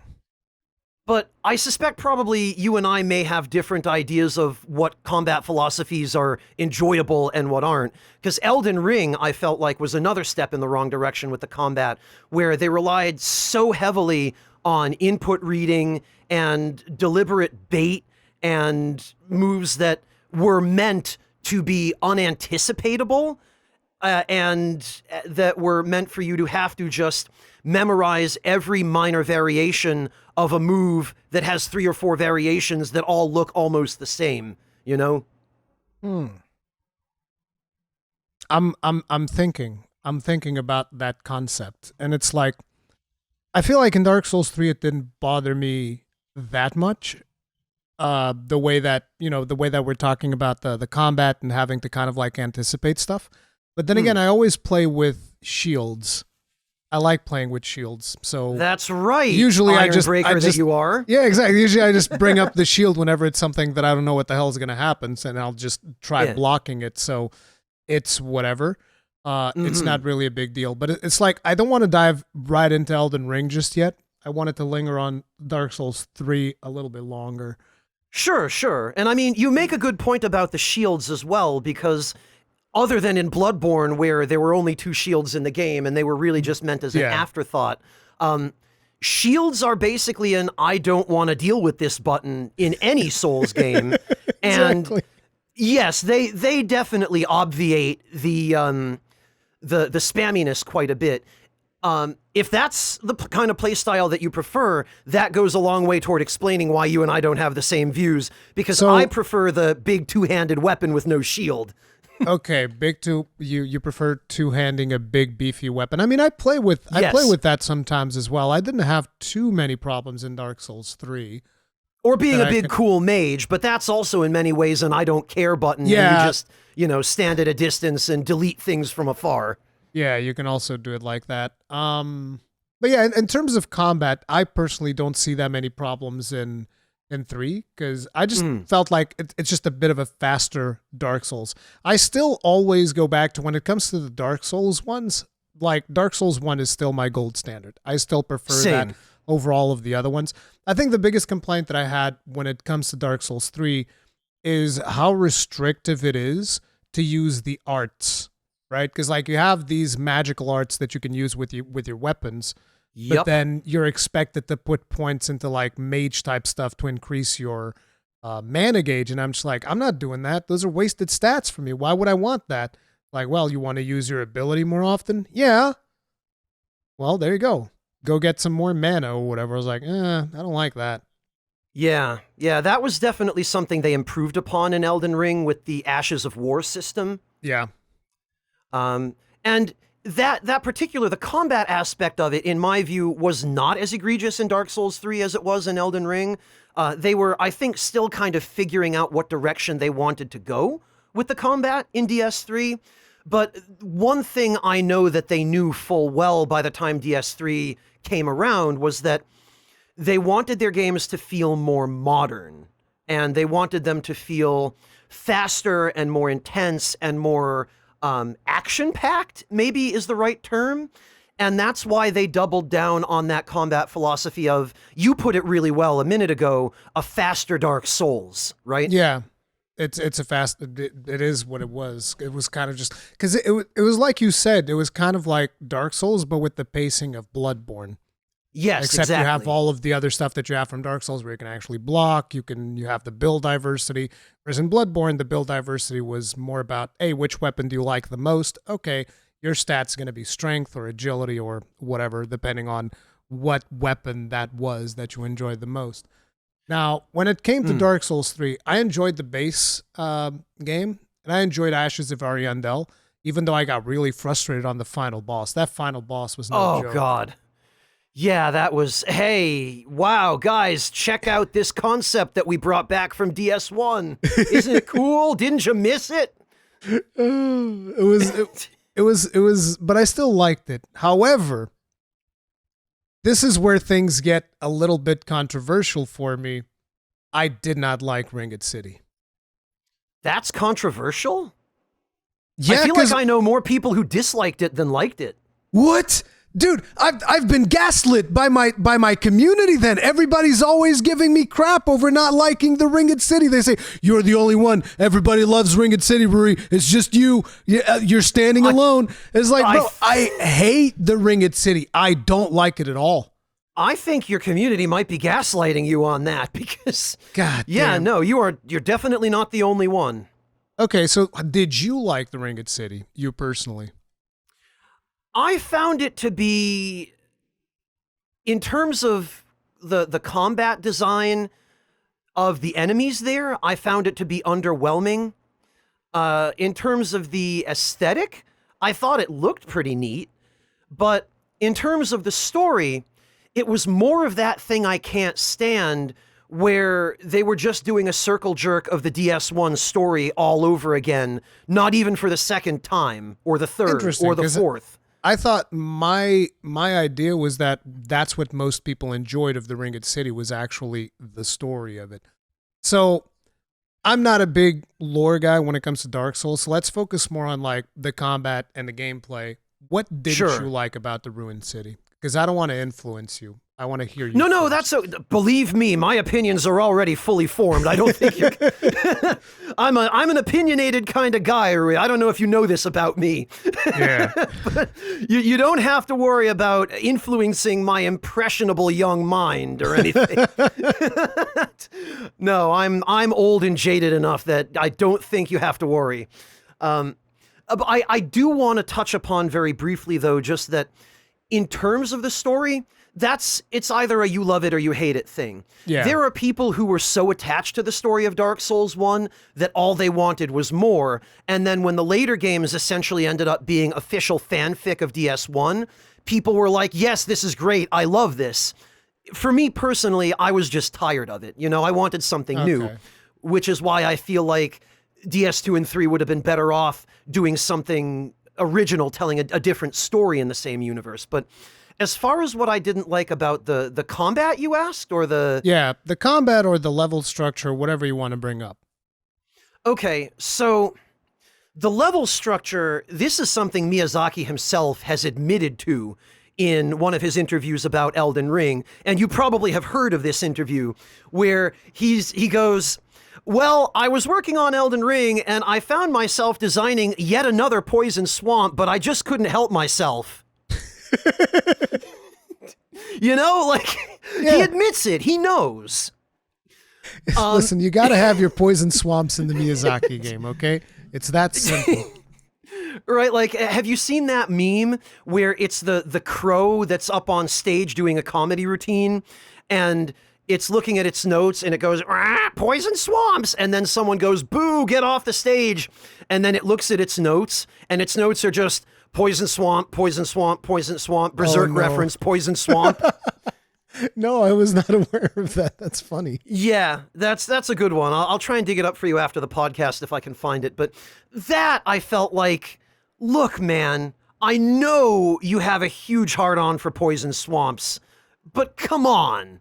Like, I mean, at least the swamp in the Ring City wasn't actually poison. It wasn't poisonous, yeah. I don't remember being poisoned in the swamp, but it was a swamp. No, but it was like just this gigantic area that impeded your movement, and where there were a bunch of really annoying enemies, including a reused, copy-pasted boss from the base game.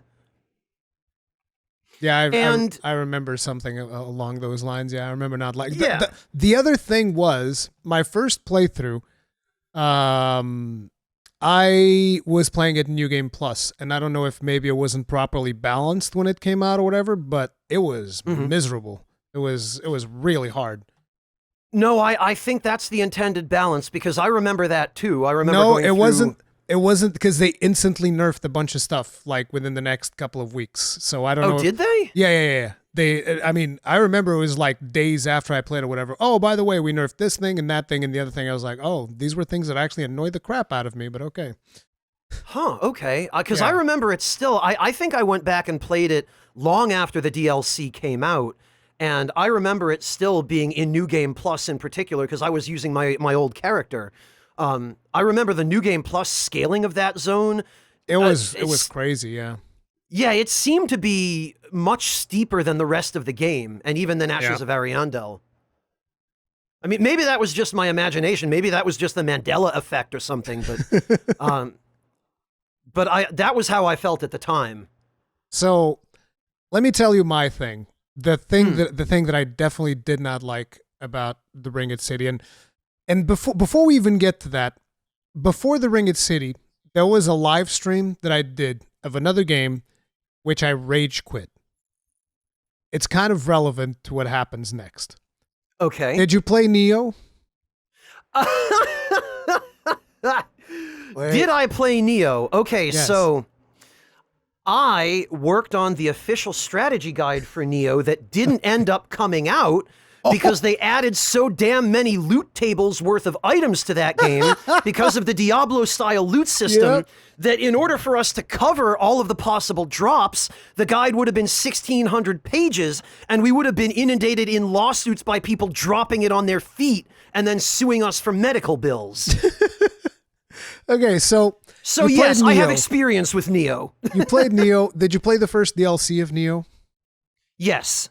Okay, so in the first DLC of Neo, the very first level, okay?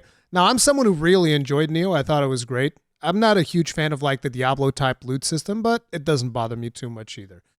So I'm playing that first DLC. I'm going through the level, and, I was like, oh, let me check out some of the new weapons. So my build is not super optimized because I'm also testing out new weapons and whatnot. I'm going through the level. I'm using the the tonfas, I think, which was one of the new weapons that was added. I'm pretty sure that was what I was using. So That's correct. Yes, they were. So I'm going through the with the tonfas, and I'm like, beating through the level. And I get to this part where it's like, okay, now we're going to just rain arrows on you incessantly unless you hide behind cover. And I was like, oh God, this is miserable. I hate this. So I'm going through, and eventually I get to a point where I died like close to the end. I was like, I hate this. I probably died a couple of more times because I was like getting really frustrated.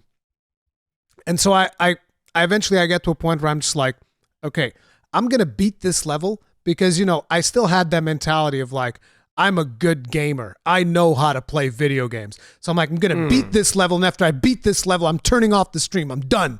So I go through. That was actually one of the few streams ever that I privated afterwards because I thought it was a terrible stream. So I go through, I beat the final boss just to show everybody that I can do it. And then I was like, and I'm done. I'm not playing this anymore. And then I finish the stream and I private the stream. And then, couple of days after, Ring It City comes out.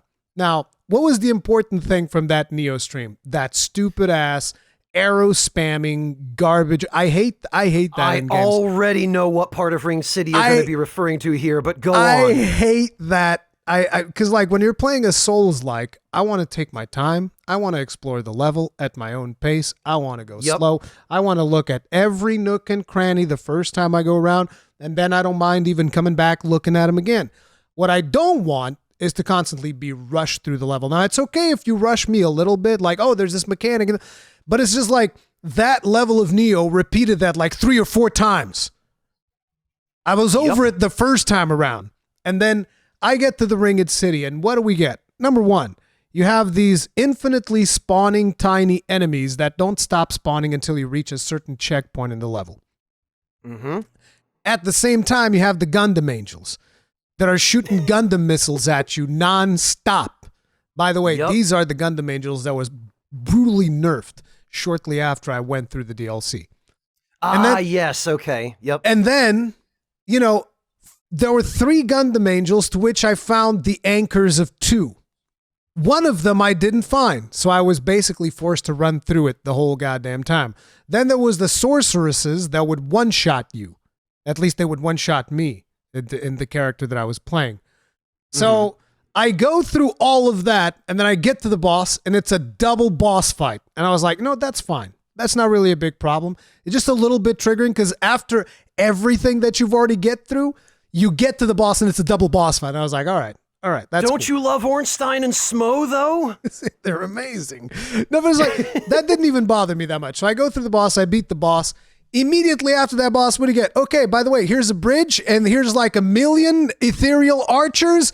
Get fucked. And I was like, bro, okay, look, you're pushing me through this goddamn DLC so hard. First, you push me with the Gundam Angels. I have to run through the whole zone. Then I have to run through this bridge that's chock full of archers. And once again, it's like I'm in a war zone. I'm not playing Modern Warfare over here. Right? I'm trying to actually explore this goddamn game, right? And then shortly after that, I get to a boss fight, which is one of those where you're supposed, there's a chance that works like the old monk from Demon Souls. And I get invaded by a player that's naked. And I slap him across the face with my big weapon and he dies. And I was like, this was a boss fight? All right. Yep. And then I go and I fight Midir. I was like, bro, God. That must have been whiplash going from a one-shot on a noob in the monk fight to Midir. Dude, I hate Midir. I think Midir is a terrible boss fight. Like, you want to know how bad Midir is? The weapon that I was using at the time, which was the Mildred axe, because I liked it. Because, I like the idea of, got like this character, looks almost like a dwarven character. He's got his axe. He's got his shield. Yeah, you play your Ironbreaker. Yeah, exactly. Sure. The only problem... the axe can't reach Midir's head. I physically can't hit this boss. Yep. So I have to go back, make a new weapon to go beat him. And then when I finally make my new weapon, I go back there and I have like this big 2-handed axe, which was actually one of the new weapons as well. I think that was from Ashes of Ariandel. That was like Dwarves can use bows and arrows, right? No. we don't do that. No. But either way, so I grab Filthy like elves this thing. Yeah. I grab like this big axe. I run up to Madir.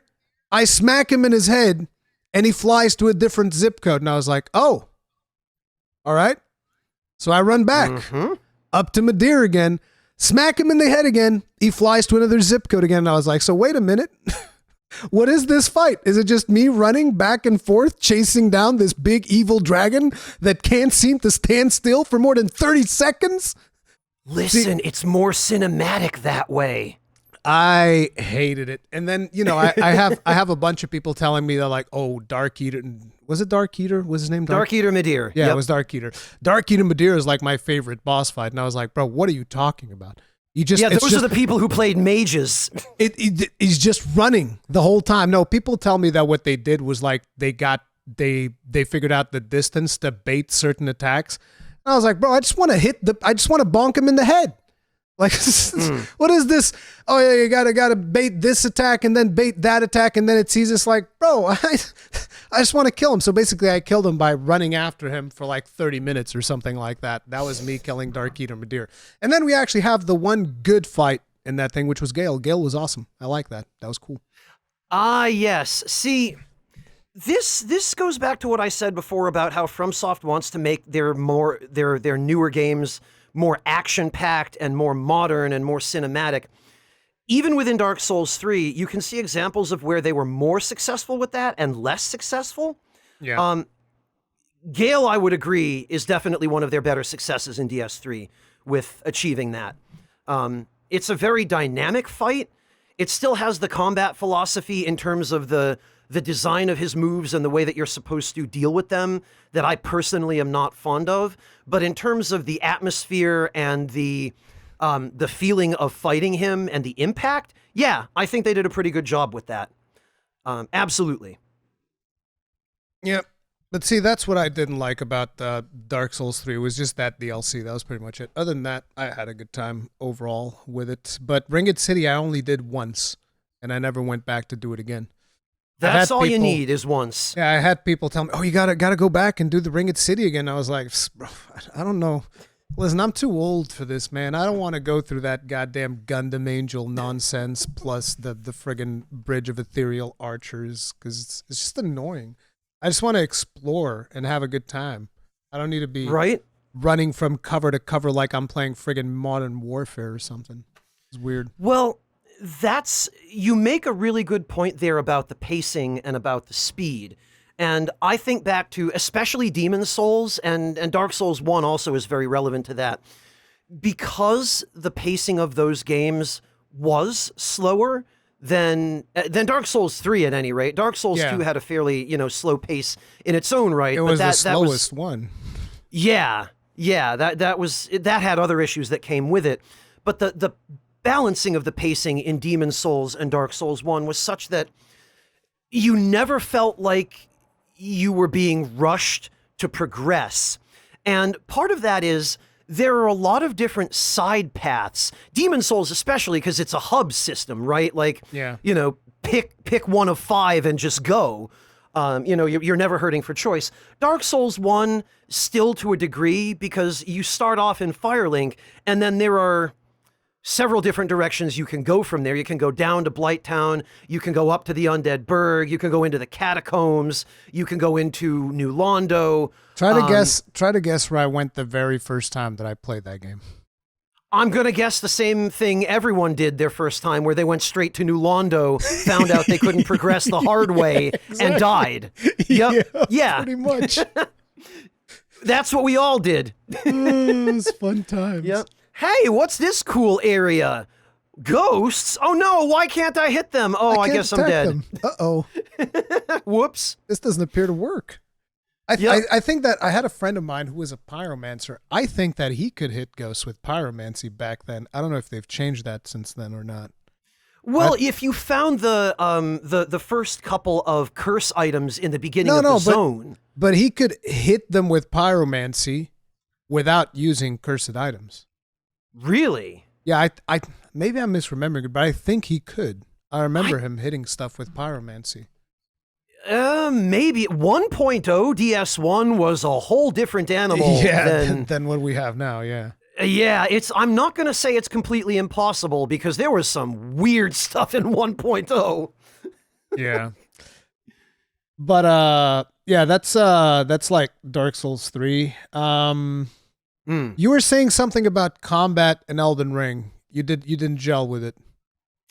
So there were a few things they did with the combat in Elden Ring that were, I guess, the natural progression of their combat design philosophy in Dark Souls 3, where, let me give you the best example I have, and this I think will help drive it home for you. We ended up calling them Guardian Lions, I think, in the strategy guide. But the giant lions that have blades attached to their front legs. I think I know the first what one you're you run talking into about. is in Stormvale Castle, guarding the bridge.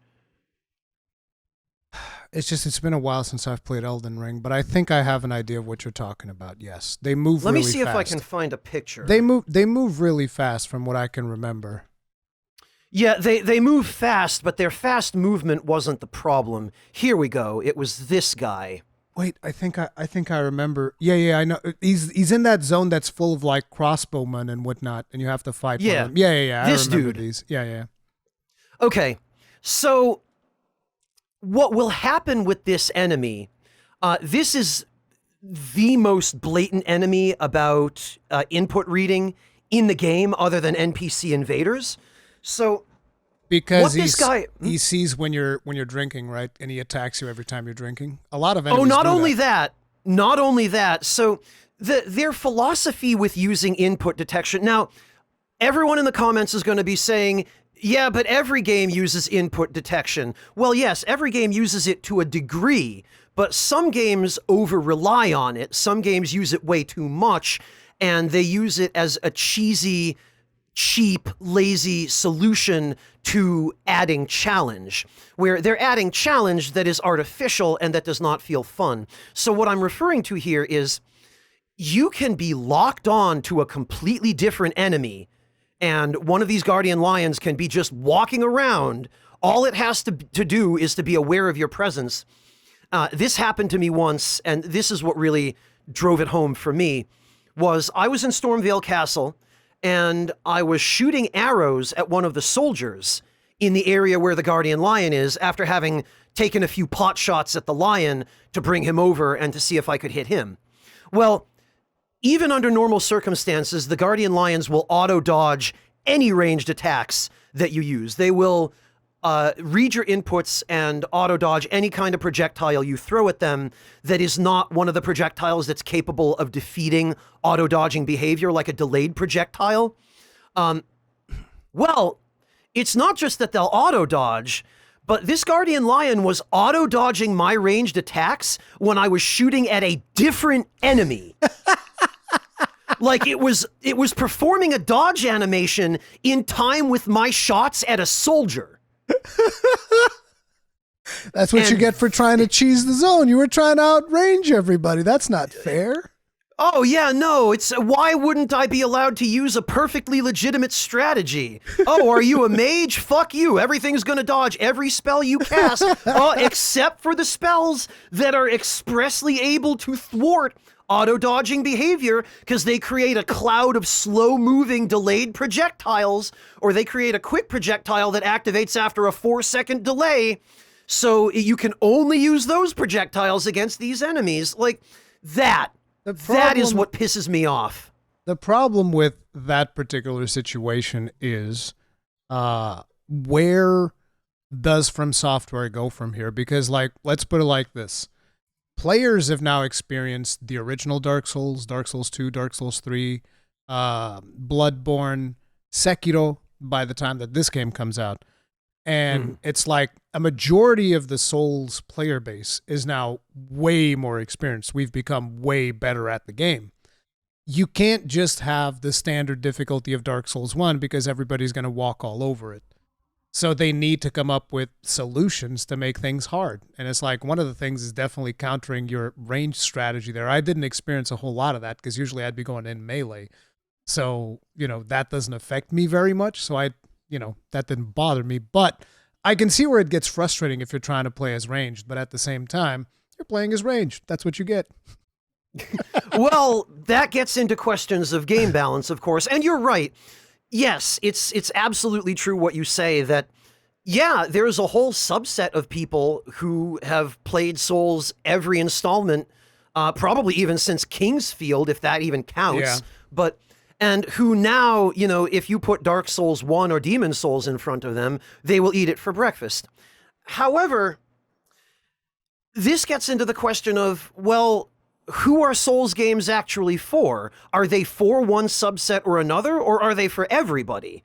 And this is a question I don't even have a good answer to, because logically, yeah, they should be for everybody, but how do you design a game that way, right? How do you design a game that has a level of challenge that's approachable? I don't think that Souls games are for everybody, though. Well, that's the thing, that's why I don't have a good answer. Yeah. I mean, they're for people who like the challenge. Yep, exactly. And there are people who are going to bounce off of them, of course. So it's just like as I... The thing that bothers you is going to bother you, and it's going to bother more people for sure. But like, for instance, for me, it wouldn't bother me. It was like, okay, so he's dodging every one of my arrows. Fine, I'm going to go up to him with a big hammer, and I'm going to cave his skull in. Dodge this, Right. And there are ways. There are like cheesy ways to deal with it as well. I don't remember every single one, but like you had Mimic Tear if you really wanted to go off, which they nerfed. But you had Mimic Tear, you had like, other summons that you can use. There's actually quite a bit of dynamic difficulty in this game that makes it a lot more approachable through other means. It's just like, hey, the old outrange them with arrows, that's not going to work with this particular enemy at least. Yeah, no, I don't have a problem with the difficulty. I mean, I've played every Souls game since they came out, and, I agree that for practical purposes, a Souls game is not a Souls game if it doesn't have the right balance. But here's where we get into the issue of balance, right? Because there's this old, there's a really good comic, which you're probably familiar with, Dwarf Fortress. I imagine you must be. Nope. No? No. Okay. I don't consume a lot of comics, unfortunately.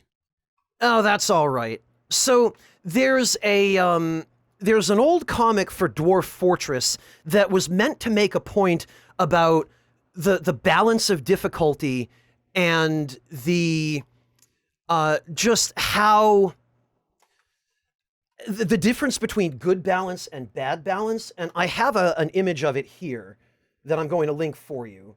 And you might be able to, here, I'm going to put it in Discord. You might be able to link it in the podcast description so other people can see it, but it's this.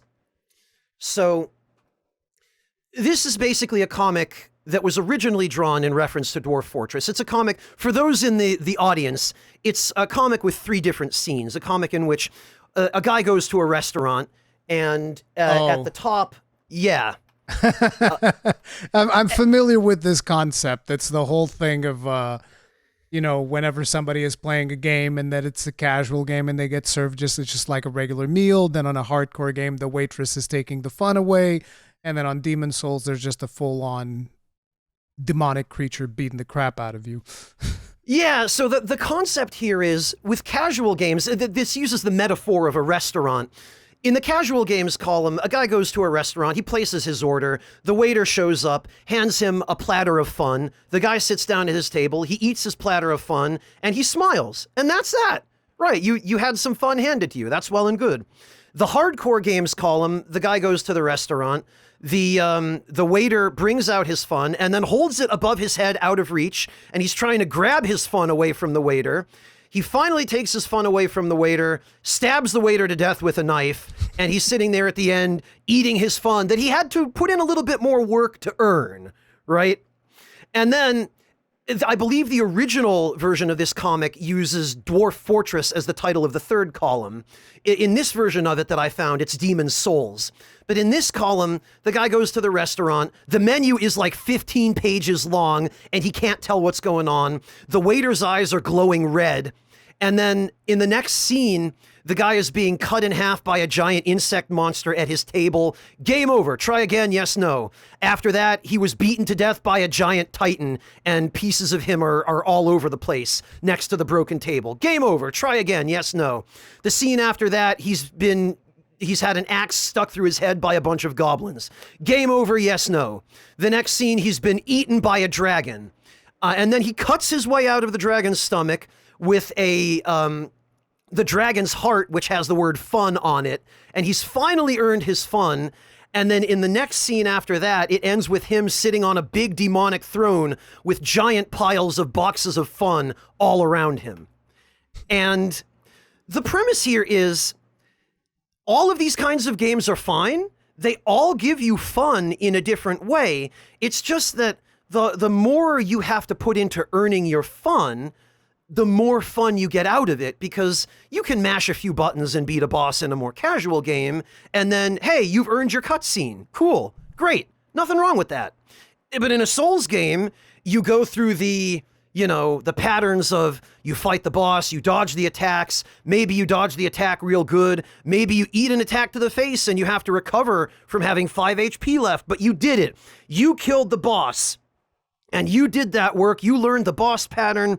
You did the thing, you did it good, you earned it. You don't get a cutscene for beating the boss, usually. Sometimes you do, but you get the boss's soul. You get the boss's soul, or you get an item that's really good, and you have the satisfaction of knowing this game was not handing it to you. You had to take that victory, which is and a you good did thing. It. Yes. Yeah. Now, the thing is, the difference between feeling like you earned that and feeling like you had to cheese it comes back to this example with the Guardian Lion, where, okay, yes, this enemy knows how to deal with my ranged attacks. It deals with them in a way that is very blatant and cheesy, and yeah, there are a few things I can do to get around that, but okay, so instead of using regular projectiles, I stood there and cast Ancient Deathran Core on it and then killed it that way. Okay, well, I beat it, but I didn't really have to apply any impressive strategy to do that. I just used a different projectile that was better at dealing with auto-dodging enemies. And that's the kind of thing where I feel like they could have done it better. And yeah, you can go in and melee it. Absolutely, you can. And if you're on a melee build anyway, that's what you're going to be doing regardless. You get to, experience the play style of being up close and fighting it, learning its patterns. Okay, no problem. That's good. But balancing a game so that it's still fun to play as every possible with archetype. all of these different play styles. Yeah, it's very hard.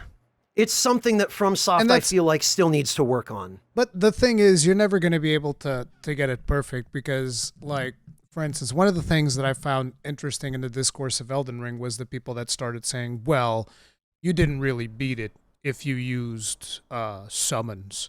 Oh, and God, right. I thought it was hilarious. These were the same people that were running around with whatever the name of that katana was, the Rivers of Blood or whatever. Oh, Rivers of Blood, yeah. No, there was another one that you could get even earlier, the Moonlight. Oh, Moonveil, yes. Moonveil, yeah. And which is like, oh yeah, this thing, it just like attacks from range, bleeds, does all of these crazy things, destroys bosses in seconds.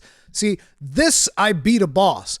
But somebody using like a regular ass broadsword, because they used some summon, they didn't beat the boss. I was like, bro, get off your high horse, all right? It's not a real playthrough if you don't do it with no weapons, no levels, bare fists only. It was funny because I would tell people, look, do you understand how busted combinations are with like ice weapons and bleed weapons? If you're going to take away summons, then you also can't use ice weapons and bleed weapons because they're too powerful as well. People are like, no, but this is fine. It's like, oh, this is fine. Like some bleed weapon that trounces 1/3 of the boss's health in like a couple of seconds. That's fine. But summons is where we draw the line. Or, for instance, let's just get that, there was that potion that you could make which gave you infinite mana for a couple of seconds. Combine that with Comet Azure, where the boss can't even move, and that's a valid kill. But summons, my laser. But summons, can have that. It's like, get the hell out of here, dude. I think this irrational stigma with summons comes from the mentality that you did it yourself versus you had help. You had another person standing there with you.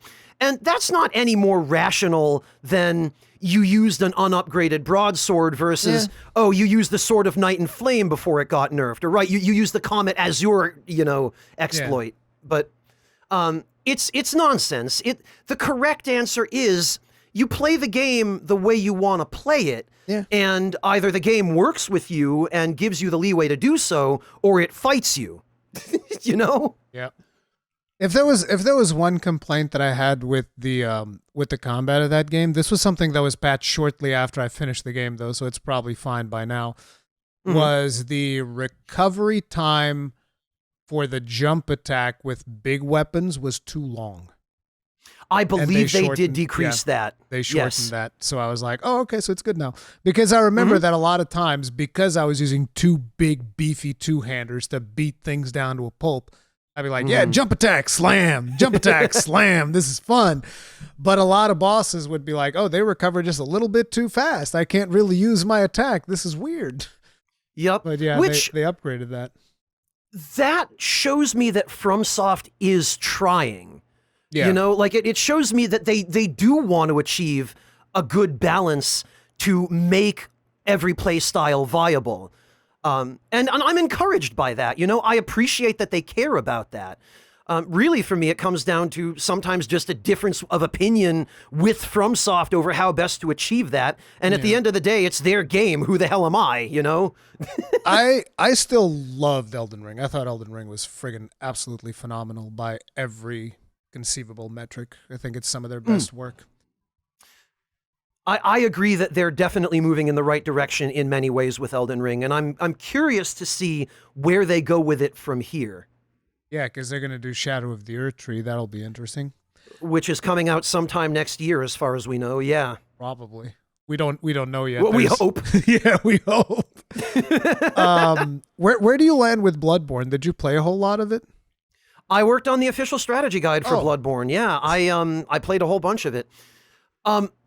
Bloodborne is, I think, the first real step they took toward that combat design of, we want combat to be faster paced, we want it to be more dynamic, we want it to feel exciting and not just you block an attack, then you hit the enemy, then you block an attack, then you hit the enemy, or like you dodge an attack, then you hit the enemy, then you dodge an attack, then you hit the enemy.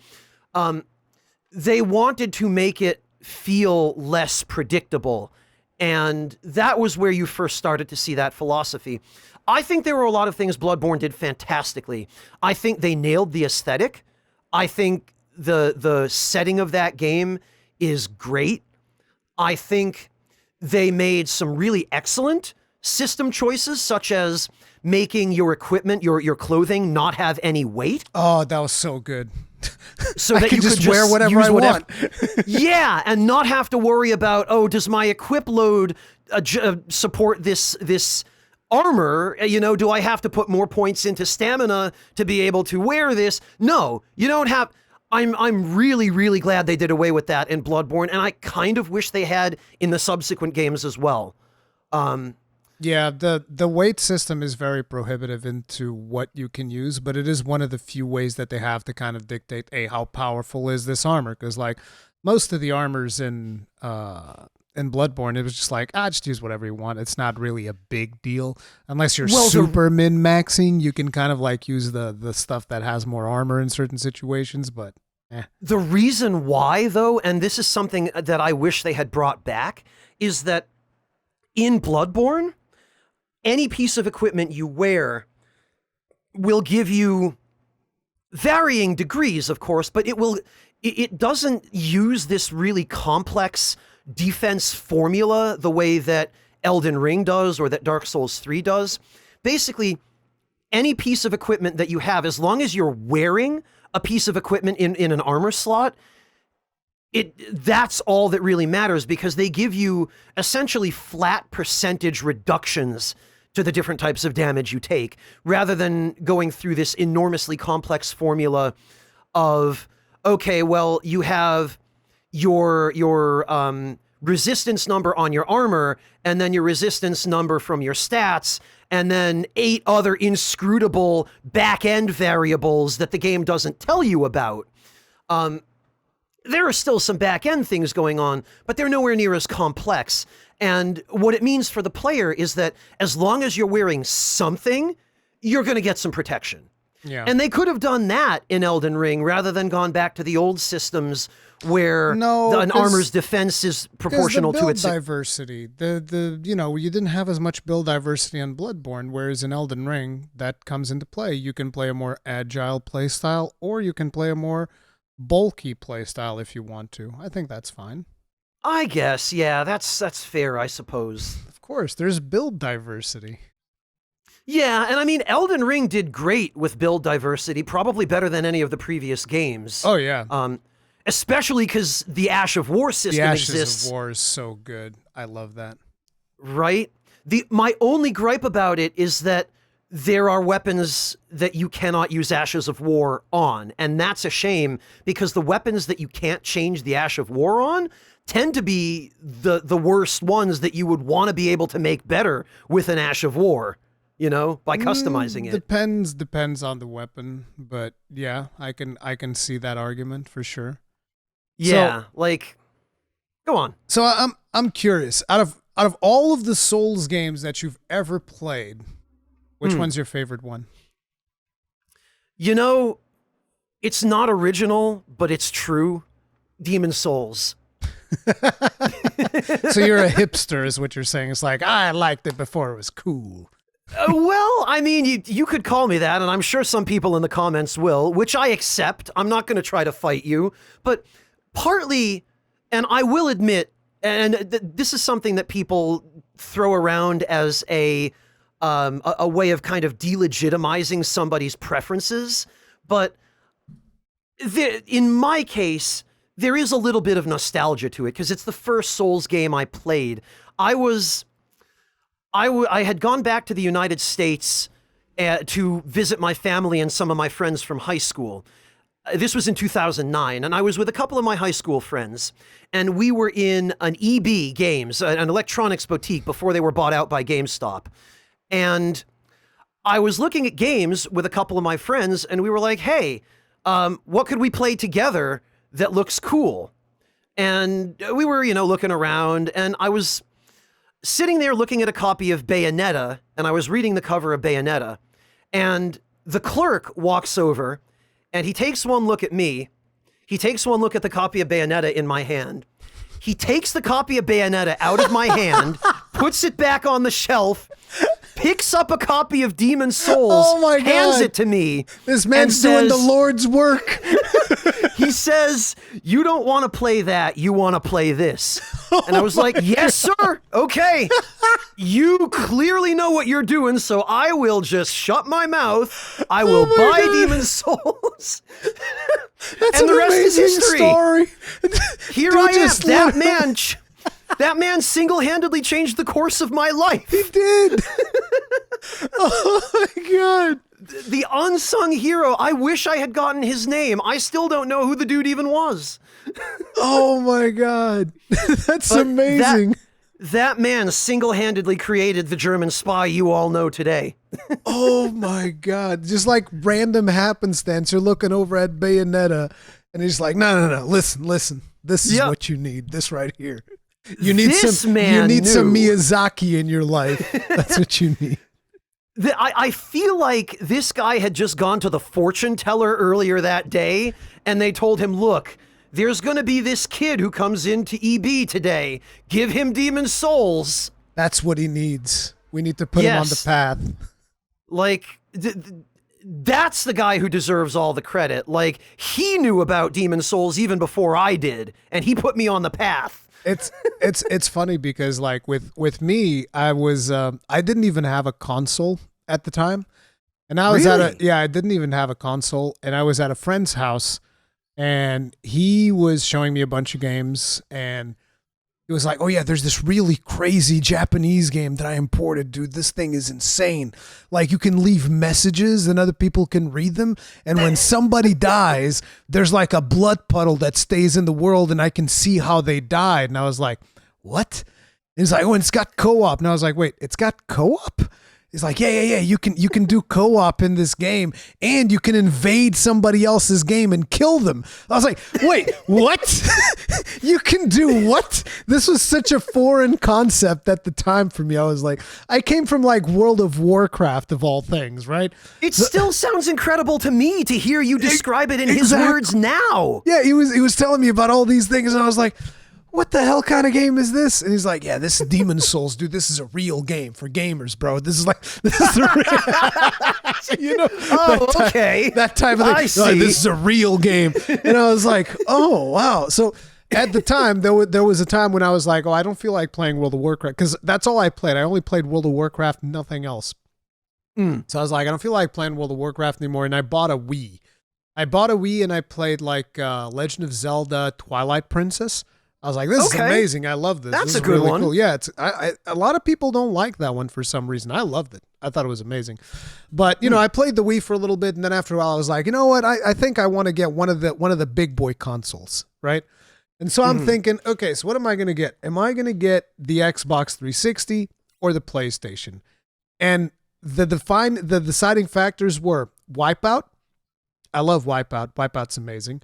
God of War, which I also wanted to play, and Demon Souls, because I was like, man, this crazy game that he keeps talking about, I'm gonna get that game. I'm gonna play it. So I got Demon Souls, and we started playing it together. My friend hadn't finished the game yet. He was just like, because he bounces off from all types of games. So we do a little bit of co-op in the game, and after I get my feet wet in the game, like within the space of like a week, because I was working like a regular 9-to-5 job at the time. So a week is actually not that much time when you consider that you're also working, right? And yeah, so it goes by quick. Yeah, and in a span of a week, I finished the game, and I start a new character so that I could keep playing with my friends. So I already have like my main character finishes the game, and I still make another character to play with my friend. I got so addicted. I was like, bro, Demon Souls is amazing. But having said that, my favorite one is still Dark Souls 1. I totally get it. Dark Souls 1 is my strong Souls second. I like Dark Souls 1 way, way more. It's my favorite one. And then after that, Bloodborne. I think Bloodborne is still in number 2. And I haven't made up my list ever since Elden Ring came out. Like, I had a list before Elden Ring. I'm still not exactly sure where I put Elden Ring in the middle of that, but I'm still fairly confident with Dark Souls, Bloodborne as the first two ones. Before that, it was like Dark Souls, Bloodborne, Sekiro, Bloodborne 3, Dark Souls. Maybe someday. No, I'd rather them do something else. But yeah, it was Dark Souls, Bloodborne, Sekiro, Dark Souls 3, and then Dark Souls 2. I think I've covered all of. No, I'm missing Demon Souls. Crap. Demon Souls. Demon Souls would be before Dark Souls 3, I think. Okay. I don't know. Sekiro, all things considered, ranks pretty high for you. I loved Sekiro. I thought Sekiro was amazing. I know that a lot of people didn't like it because it didn't have as much build diversity, but I love the freedom that you have with that game. Because a lot of people were still, when the game came out, like a lot of people say, oh my God, this is like so hard. This is so hard. And I make a guide and I'm like, guys, you know why this is hard? Because you're playing this like it's Dark Souls. You're like running in the ground, facing everything head on. Bro, I'm in the rooftops all day. I only come down to brutalize people. Like almost every single boss that I possibly can, I will take one of those little pips away from the get-go with some type of strategy that you can come up with. I was doing all of the ninja stuff and people were just like trying to brute force and they're like, oh, this is so hard. It's like, no, you're playing it wrong. They weren't using the deflection system probably. It was so fun. I love that thing. Yeah, like Sekiro is a perfect example of what we were talking about before, that FromSoft does their best work with a new IP when they're not constrained. Yeah. Because Sekiro, as much as it uses elements of Souls design, and as much as you can make the argument that it kind of sort of fits into the Souls franchise, even though it's not technically a Souls game, Sekiro was FromSoft exploring something very different that they wanted to do, which was, as you're probably already aware, ascend up to Tenchu. Yep. And when I played Sekiro the first time, my overwhelming feeling was, oh, of course, this is if the Souls developer made a modern Tenchu game. And that actually ended up working surprisingly well, I felt like. Yep. Sekiro was a single playthrough game for me because there's no builds, to speak of. You're a fixed character with a fixed set of abilities. But I did enjoy the one playthrough I did. I felt like it was well worth the time. I thought it was amazing. The crazy stuff that you could do in there, it was really good. I had an absolute blast with that game.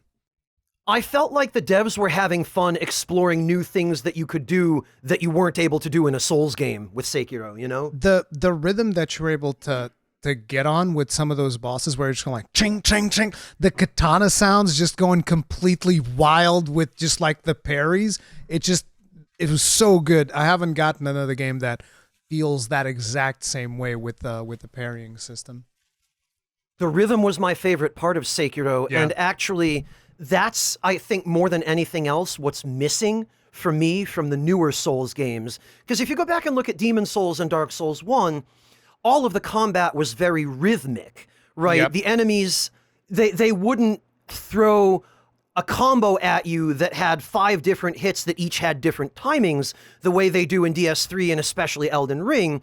There was a rhythm to it, and depending on the enemy, you could take a look at a Black Knight with a one-handed sword, and you would know, okay, I've already internalized the rhythm of this enemy's attacks.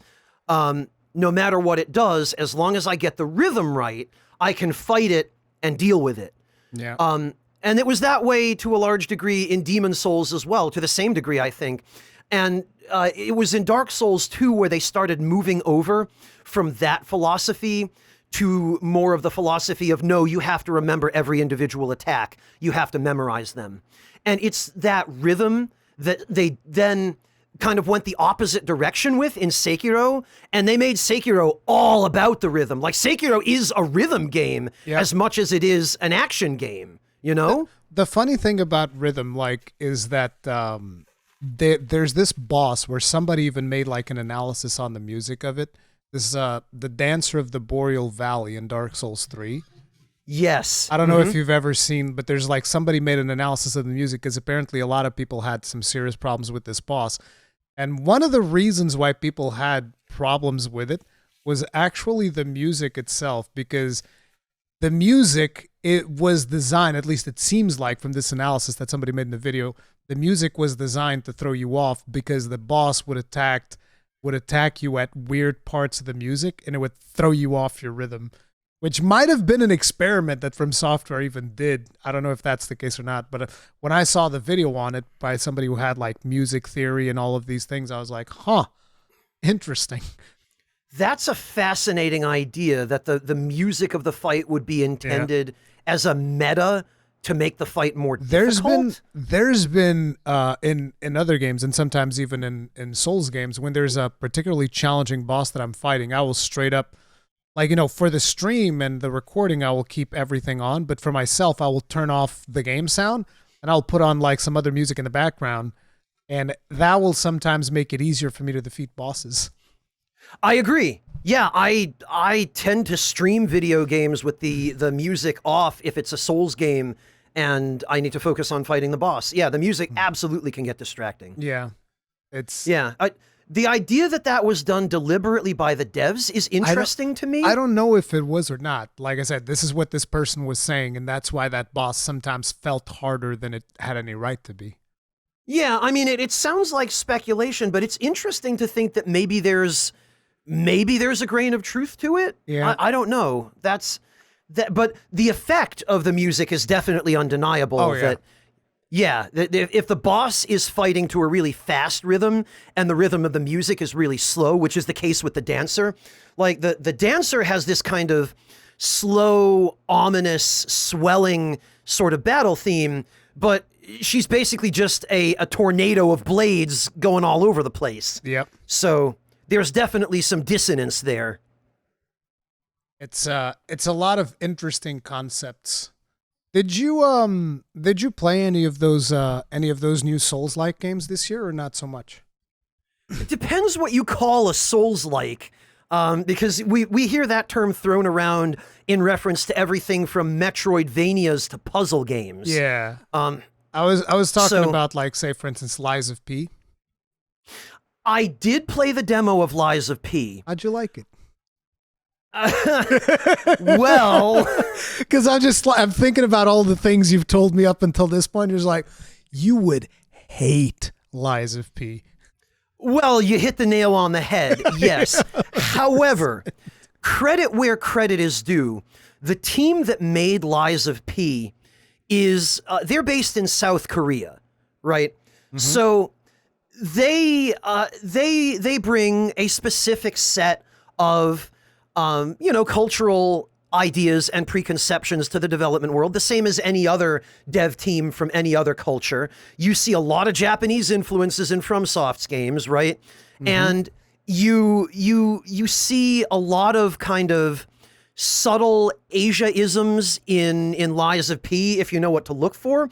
Particularly, and this is the one I think that probably everybody noticed more than anything else, particularly that in Asian languages, I know specifically in Japanese, but I'm also aware of this being the case in at least Korean and possibly also Chinese. They love integrating little bits and pieces of Western alphabets and Western words into their own language and terminology just because it sounds exotic, it sounds cool, it sounds interesting. We do the same thing in the West where you might open a magazine and the magazine is written in, I don't know, English or I guess in your case, Portuguese. And but then there's a big kanji on a page as part of some ad, right? It catches the attention. It makes it a little bit more unusual to the native reader, right? But it is really unfortunate that someone on the dev team of Lies of P decided that the best term for the different parts that make a puppet is P organs.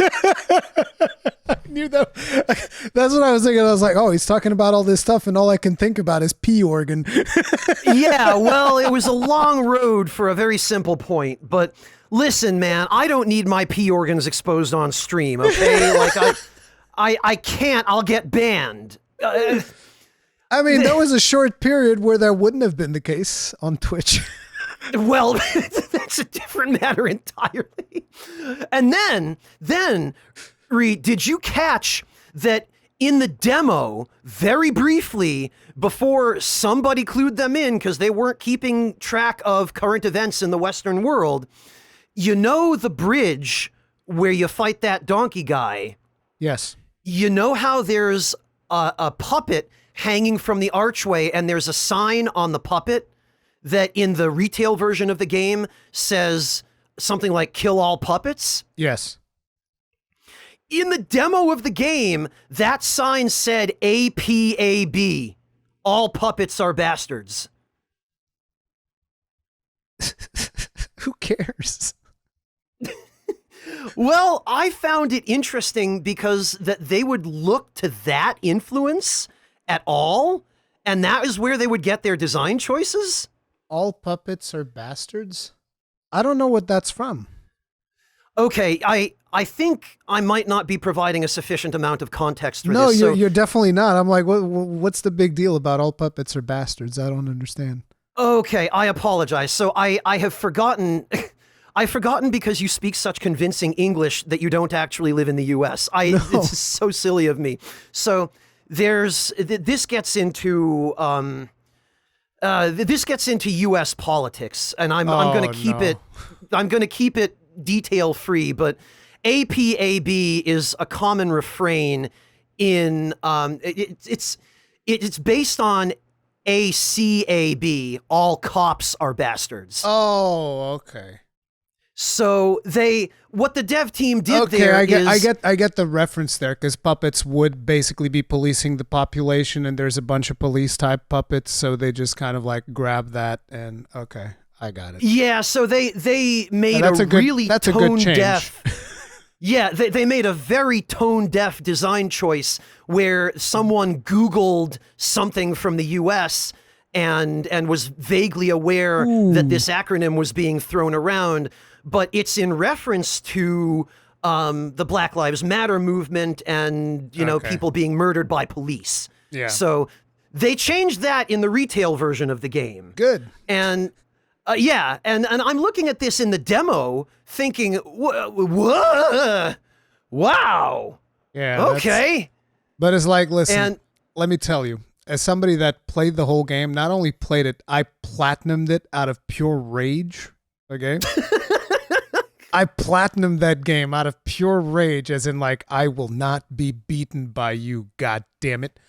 And you would have not liked it, especially with the complaints that you have, because like the biggest problem, and it's like, I think the team for their first ever attempt at a Souls-like, it's one of the best ones out there. It's a fantastic game. But the biggest issue that I personally have with it is that initially it almost feels like the parry window is too tight, but when you think about it, that's actually not the problem. The problem is the telegraphs are too tight. As in, everybody suffers from what I call Margit derangement syndrome. Because you know that Margit's kind of like popularized the whole thing about, I'm going to hold my attack. I'm still holding it. You can come back next week. I'll still be here. So they do that. And then all of a sudden it goes like, bam! It's like out of nowhere. And I think that two-frame startup that you can't respond to. I think somebody actually even made a video on it saying that comparing it to the average response time of a human and whatnot, it's you have to predict it. You can't really like react to it. I don't know if that's the case or not, but it definitely feels like it. And on top of it, there's a lot of puppets that straight up go off camera, right? Like they'll do an attack and they'll go off camera. And like, oh crap, the attack is coming. So you have to instinctively parry it. And that can get really frustrating, especially as you start progressing through New Game Plus. It is wild. But the story is really good. And the art of the game is also incredibly excellent. They were actually nominated for Best Art Direction, which I feel like they could have won that because it was really good. I was impressed. They did a really good job. So I went off on a bit of a tangent about a couple of weird details, but I had been going to concur with the sentiment you just expressed that credit where credit is due. I have pretty much the same thoughts on the gameplay as you do, but the aesthetics and the world design and the visuals, for a team that had never done anything on that scope before, they knocked those elements out of the park for sure. Oh, yeah. Yes. So what did you play this year? Well, I played the demo of Lies of P. See, because I only had about half the year to play anything other than Elden Ring, because we didn't finish up the guide till June. So after that, I was on Twitter, and I was thinking, well, what am I going to play next? And then I saw a tweet from my buddy Rurikhan. Uh-oh. And it was a tweet with a clip of you thunder waving some dude off a cliff in Baldur's Gate 3. And I saw enough. I thought, that looks like a fun game. I'll give that one a try. Oh, man. See, they didn't even give me a code for the game. Can you believe that? They didn't? They made you pay for it yourself? They made me pay for it. And I actually bought they have like this physical collector's edition. And I was like, yeah, I'll throw some money. This game deserves it, dude. It's an independent developer. Like, they gambled a lot. They've done so much. The game is insane. It's incredible. Like, and the 6 years of early access clearly helped. And that's not something just any dev would do. Oh, yeah. I'm actually happy that I never even played the early access because I got to experience everything fresh and it didn't feel like a grind. It was bad from a content creation perspective, but from an experience perspective, oh man, so much better. Well, but I mean, you got to upload your very first blind playthrough of the game. I've been watching it. Dude, playing a bard is like the best thing ever. It was so good. I got so many bosses who just straight up killed themselves. Like, look, dude, how about you just stop living? And he's like, you know what? I think you make a good point. It's so funny when that happens. Like, I think you make a good point. Yeah, maybe I should just stop living. Okay. Yeah, why not? Yeah, just like Baldur's Gate 3 is a game that caters to pretty much every play style and does it well. Like, you want to talk your way through everything? Great. You want to sneak past everything? Great. You want to kill everybody? You can. Yep. And you can suffer the consequences. The game won't try to protect you. Did you kill that really important NPC? Well, there goes that quest line. Good. Like, I love Larian for having the courage to do that. It is like really good. I had like 2 game overs where I just told a god and I said, hey, you know what? I don't think you're a god. And the god was like, okay, I wish you to die. And then I died. There's just a lot of funny situations like that. I got one of the major bosses in the game to die by making him dance on top of grenades. He was just throwing out all these grenades, and I was like, okay, now you're going to dance on top of them. Enjoy. And he actually had an animation where he was just like sitting there dancing, and then he died. And I was like, this is great. I friggin' love this. Oh, man. Like, I think this game is going to be the template for D&D based games and CRPGs in general for a long time yet to come. Oh yeah, it's going to be hard for anybody to beat the amount of detail that they've put into it. It is absolutely insane. Just some of the things they've thought of have been incredible. The only other one I can think of in that genre that I would argue is a pinnacle of its kind is Disco Elysium. Yeah, Are you familiar? I've heard good things about Disco Elysium. I haven't played it yet, but I've heard very good things about it. Disco Elysium is essentially just a D&D campaign in a different IP, and it handles it every bit as well as Baldur's Gate with even fewer bugs. Yeah, Baldur's Gate had quite a few bugs, and Baldur's Gate also had something which I found very interesting, which is I actually got to a point where I didn't enjoy where the story went. The main story. At what point was that? Like, how far through the main story in general? It was at the end of Act 2. Okay. Mm-hmm. Like, there's I don't want to like get into spoilers, but there's a lot of stuff. I made a whole video talking about that. It's like I enjoy every other story, like the character stories and all of that stuff, but the main plot itself goes in a direction that I did not like, and I feel like I didn't have control over where the thing was going. And I totally understand. And that really it bothered me because the problem is it's like in a regular game it wouldn't even bother me that much because it's like it's whatever, this is the story they want to tell. But in Baldur's Gate, because you have so much control over every single aspect, the moment they took a little bit of control away from me, I was like, I don't like it. I don't like this thing. Absence makes the heart grow fonder, doesn't it? Yeah, definitely. The moment they took just a little bit away, I was like, oh, damn. Mm-hmm. Yeah, the moment you have a little bit of agency imposed upon you, instead of just wandering around stringing up goblins by the short hairs. Yeah. I did got a goblin to just like go like, hey, why don't you should just stop breathing. I think I was like, that's the too fact bad. that they give you so many ways to do stuff like that, like literally talking a character into killing themselves is a thing you can do. What class did you play? For my main, you mean? Yeah. I went with a Silver Dragonborn sorcerer with draconic ice ancestry to double down on, because I didn't know at the time that there were certain things that were missing from Vanilla 5e that didn't make it into Baldur's Gate. Because you Baldur's expected Gate 3, like full everything from Dungeons and Dragons, and you meted the crap out of your character? Well, kind of. You disgust me, BG3. Sir. Well, it was that game was actually my first direct experience with Dungeons and Dragons. The only other things I knew about D&D, I had like picked up peripherally by osmosis from other people. Oh, you but didn't? I'd never had a chance. You to never play it played myself. Dungeons and Dragons? Never played the tabletop form of it. No. So I've done so much dumb stuff in Dungeons and Dragons.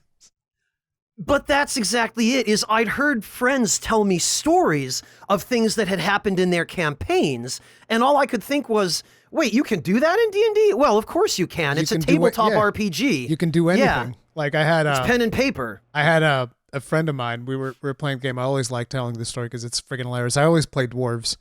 And so a friend of mine was like making fun of me, and he was like, I'm gonna slap the dwarf in the back of the head. And so he would slap my character in the back of the head. And I was like, you do that again, and I'm gonna kill you. And he's like, okay. I'm gonna do it again. And then he does it again. And I was like, okay, I'm gonna straight up draw my weapon and attack him. And so, it was just gonna be a fun thing. Like, I was just gonna hit him once, take a little bit of his HP away, and then we would heal him or whatever. The problem was, nat 20 and I rolled a 20.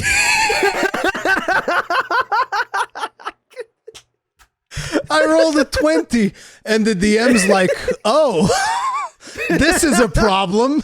So basically, Whoops. the DM's conclusion was, well, you chopped his hand off. You can no longer wield two-handed weapons. Now you're forced to have a shield on your offhand. I was like, well, that was not really what I wanted out of that, but okay. Oh, dear. He didn't slap me in the back of the head anymore, though. I bet he stopped doing that real quick. That's the first situation I've ever heard of in which rolling a nat 20 was a disadvantage. Yeah, exactly. I mean, that's the way that it goes when you start picturing all of the crazy scenarios that can happen. Like in one of our campaigns, we run a drug laboratory. It's just like, you can just come up with the most insane stuff, and there's rules for it, so it's like, whatever. Okay. We're selling drugs. I was cutting up, because we were doing like an evil character campaign. So I actually had a butcher shop where I would cut people up and sell them as meat to the general populace. Sweeney Todd going on over here, huh? Yeah, exactly. That's the type of freedom that you can have in Dungeons and Dragons, which is friggin' awesome. Incredible. Yeah. Incredible. Yeah, people in my community had told me about some of these kinds of things, so going into it, I wasn't sure what to expect. And I thought I was going to go in and that there would be enough in the game to allow me to min-max the hell out of a starting character once I'd gotten enough gear. And it works out that in Baldur's Gate 3, there's enough gear for an ice-oriented caster that you can, just barely. But that's what I did. I doubled down on the ice magic and went for anything that boosted or added additional effects to ice spells. See, I think that Baldur's Gate 3 is at its best when you're not min-maxing a character. Like, yeah, you can min-max it if you play it like on the hardest difficulty or whatever. But I was like, no, I want normal difficulty. I'm just going to level a bard up to whatever the max level is that it's in the game. And it's just going to be like a pure bard build. I don't care about min-maxing. It's whatever. But it really opened up a lot of fun scenarios, especially with some of the other characters. Because, like, you saw me guitar string a dude off of a cliff. Imagine what Imagine what it was like with one of my characters. I also put a clip of this up where we killed the whole goblin camp. And then we found like one goblin celebrating drunk by himself. And I was just like, well, I mean, we just have to do something about this. So I grabbed the barbarian in my group, and she just grabs the goblin and throws them off a cliff. But it wasn't a very tall cliff. So he falls down there, bleeds, and then what does he do? The AI of this goblin goes like, well, I'm going to go right back up there and give him a piece of my mind. So he climbs back up to where we were. And then it's my turn again. And the barbarian grabs the goblin again, throws him to the exact same place, and he dies. There's just so many scenarios that go out like that are just friggin' hilarious. It's one of the best games made in a long time. I love it. I absolutely adore that there are so many ways to handle a situation. And then, yeah, your clip of you thunder waving that dude off a cliff was what made me aware of that, because I didn't know prior to that the game gave you that kind of freedom. I hadn't even looked at any of the footage of the early access because I hadn't heard of it until we started getting close to launch and people started talking about it. And then I saw your tweet and I was like, I like throwing dudes off cliffs. Yeah, this sounds like a fun thing. I could get behind that. Oh, man. That's hilarious. Yeah, so thank you. Thank you for enlightening me to the fact that this would be a game I would enjoy. Because like I told you at the beginning, I got 450 hours out of my first playthrough. Jesus Christ, 450 hours. I did a lot of scraping, though. Like, I scraped and scraped for every quest, every piece of content, every item I could possibly find. Yeah, I didn't do that. I just like, I want to do the things that seem like fun. And then when I get to the end of it, I get to the end of it. And yeah, my ending, let's just say I was not the biggest fan of the ending that I got, but I can tell you afterwards because I don't want to spoil stuff. But yeah, that's fine. Fill me in later. I'm very curious. Yeah. My play style is much more, I don't know, analytical, and people make fun of me in the Souls community for stopping to talk about bricks for an hour. That's me. Yeah, but I kind of feel like a lot of times when you're playing games, it's also important to look at little details like that. I also usually try to focus on certain things that maybe some people would not pay attention to, and I just go like, oh, look at that backdrop right now. It looks real nice. Stuff like that I think is important. I agree. And sometimes the devs go way out of their way to add little details that you don't notice unless you're explicitly keeping an eye out for them. Yep. So I have one more question for you, just out of curiosity. Sure. Because I know that you've also played games like over the years that surprised me. Like I wouldn't have expected you to play something like a Persona game. Mm-hmm. Because like I was like, oh, he's more into Souls and that type of stuff. And usually a lot of people, when they're into Souls, they just like they do Souls and they do very little else. So it's surprising to see you like play Persona. Eventually, Marcus, I also saw him play Persona as well. But I am curious, what is your favorite game of all time? Oh, that's tricky. I think it's a tie, a two-way tie between Demon's Souls and Valkyrie Profile 1. And if you're not familiar with Valkyrie Profile... Isn't that the one that is like 2D from Vanillaware, or am I mistaking that?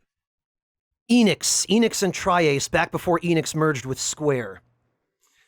Yes, it's a 2D sprite-based game. It was originally released on the PS1. Yeah. Yeah.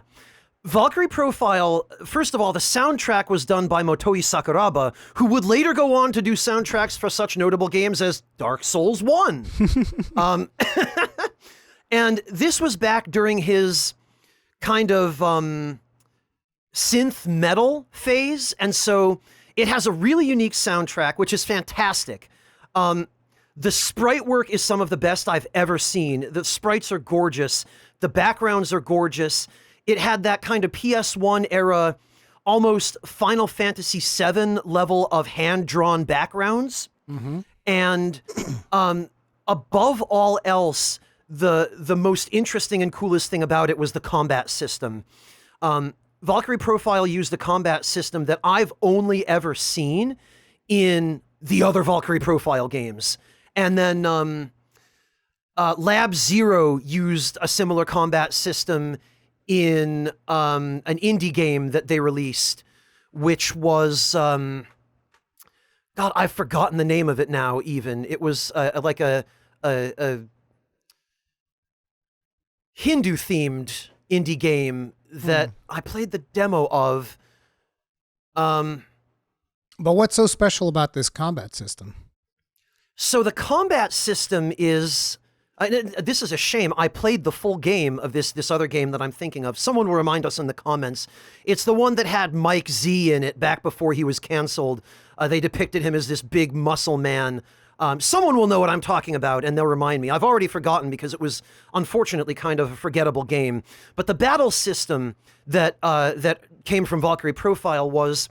So you had your PlayStation 1 controller, right, with the 4 buttons, triangle, square, X, and circle. Mm-hmm. So in this combat system, you have 4 characters, each of which is assigned to a button. And so if you have your main character, the Valkyrie, assigned to the square button, pressing the square button will cause her to do 1 attack. And each character can do up to 3 attacks. They have a combo. And you can change the order of their attacks, and you can have them attack dynamically at different times. So if you have your Valkyrie, whose opening attack is a launcher that launches the enemies up into the air, and then you have a couple of archers with aerial attacks, or a mage with homing, Yeah, you can combine your different characters' attacks with different timing and in a different order in order to, for example, launch an enemy up into the air and juggle it, or knock it down to the ground and OTG it a bunch of times.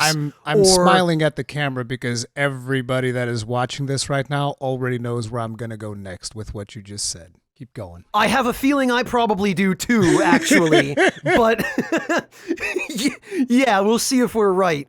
So the battle system also, you can customize your party loadout from a number of different people, each of whom have a different set of abilities. There are heavy warriors, light warriors, archers, and mages, and you can mix and match how many of each one are on your team in order to do different setups. And then each character, on a per character basis, has completely unique attack animations, and each hit in their combos has a completely unique effect, a completely unique range, and a completely unique set of damage procs. So even if you have two light warriors, each one of them is going to have a completely different combo that is going to do completely different things. So there's an enormous amount of diversity and like just team comp complexity to the combat system. And then there's a whole system of items, and you can either have your mage use a spell automatically by hitting the assigned button for your mage, or you can open up a menu and have them cast a spell from their list. And there are buffs, debuffs, offensive magic, healing magic. It's an enormously intricate system, but when it all comes together, it flows so smoothly, and it has so much customizability. It is just incredible. I've never played anything else like it. So now you got to go and you got to play Xenoblade Chronicles. Okay. Was that what you expected? That was where we were going. Yeah, I knew you were going to bring up Xenoblade. You've ever played Xenoblade? I haven't. Oh, I haven't. I know you're a big fan of it, but I've never played it. That it's so good. Even though the last one that they made out is actually my least favorite one so far. I haven't finished it, but yeah, the previous one's huge fan. I love Xenoblade. And in Xenoblade 2, you can do exactly what you're talking about. It's like you have these combos that you do where it goes like, launch. And then, first you have to like, what was it? First you break them, which puts them in a position where they can be toppled. And then after you topple them, you can launch them. And then after you launch them, you can smash them. So it's kind of like a volleyball type of thing if you do all of the right attacks at the right time. And yeah. That does sound cool. I like the sound of that. Yeah, you can do like these super in Xenoblade 2, you could do like these crazy combos where you do that mixed with these elemental break things that you would do. It was insane. It was one of the best JRPG combat systems in my opinion. But yeah, and then they also have a fantastic story. So yeah. Highly recommend you eventually check out Xenoblade, but yeah. I will add it to my list. A recommendation from you is worth two in the bush, or however that saying goes. Good stuff. Well, I do need to start wrapping us up because I already know the way that you and me go, and the last time that we got together in a conversation proper, I think was when I think we played Monster Hunter World for like 9 hours together. It was insane because like it was shortly after Fightin' Cowboy raided me on Twitch, and then you showed up and we just started talking, and suddenly it's like it's 10 a.m. This is not good. How did that happen? Yeah. I still have that clip of you and me fighting, I forget which monster it was. It might have been Radabon or whatever, the rolling guy. And you hit a Nitro Toad right before we were supposed to capture him, and the Nitro Toad blew up and killed him instead. It's like, listen, me killing monsters that I'm supposed to capture, I'm not going to say that that's a trend. I'm not going to say that happens all the time. But it does. Quite often. Man. I just like killing monsters too much, okay? I'm here to kill them. I'm not here to capture them, all right? Honestly, you're a man after my own heart. You're a bit of a Panzerfaust. I like that. Yes. I've always appreciated that about you. We kill all the things. Have you been keeping up with I think it's why we get along. Have you been keeping up with Monster Hunter? A little bit. I've been, been keeping a cursory eye on like friends of mine who've been streaming Rise. You didn't play Rise? I didn't because I was working on the Elden Ring guide. Yeah, well, they're coming up with a new one next year, Wilds. That's probably like the best time to jump back in. Interesting. Okay, is that DLC or is it its own thing? No, it's a brand new Monster Hunter game coming. Well, not next year actually. 2025. I say next year as if we're already in 2024. We're not quite there yet, but yeah. God, don't rush us. Yeah. Yeah, no, I take your meaning, though. So in about a year, a little more. Yeah, and in about a year and change, we'll probably have another Monster Hunter. We'll see how that pans out. But anyway, that is going to be it for this episode of Kast. Where can people find you? In my refrigerator looking for something to eat, probably. But short of that, I stream on Twitch. I do have a YouTube channel, which I've neglected terribly, but I upload there at least... I upload there at least every year from PAX East. I go to PAX and try to film, but I'm trying to get a little bit better about that. I've still got some footage I have to edit and get uploaded, but Twitch is the best place to find me these days. Just twitch.tv/A_German_spy. I'll be sure to put a link to that in the description of the video. So much appreciated. Thank you very much for taking the time to chat about the good old days, chat about Souls, chat about all the things. Oh, please, I'm always happy to hang out with you. Thank you for inviting me. It's been great to see you again. It was awesome. So if you guys enjoyed this episode, hit the like button, subscribe, bell notification icon, all that jazz. Thank you all very much for watching. Enjoy your holidays, and I'll see you guys in the next one. Peace out. Take care, everybody.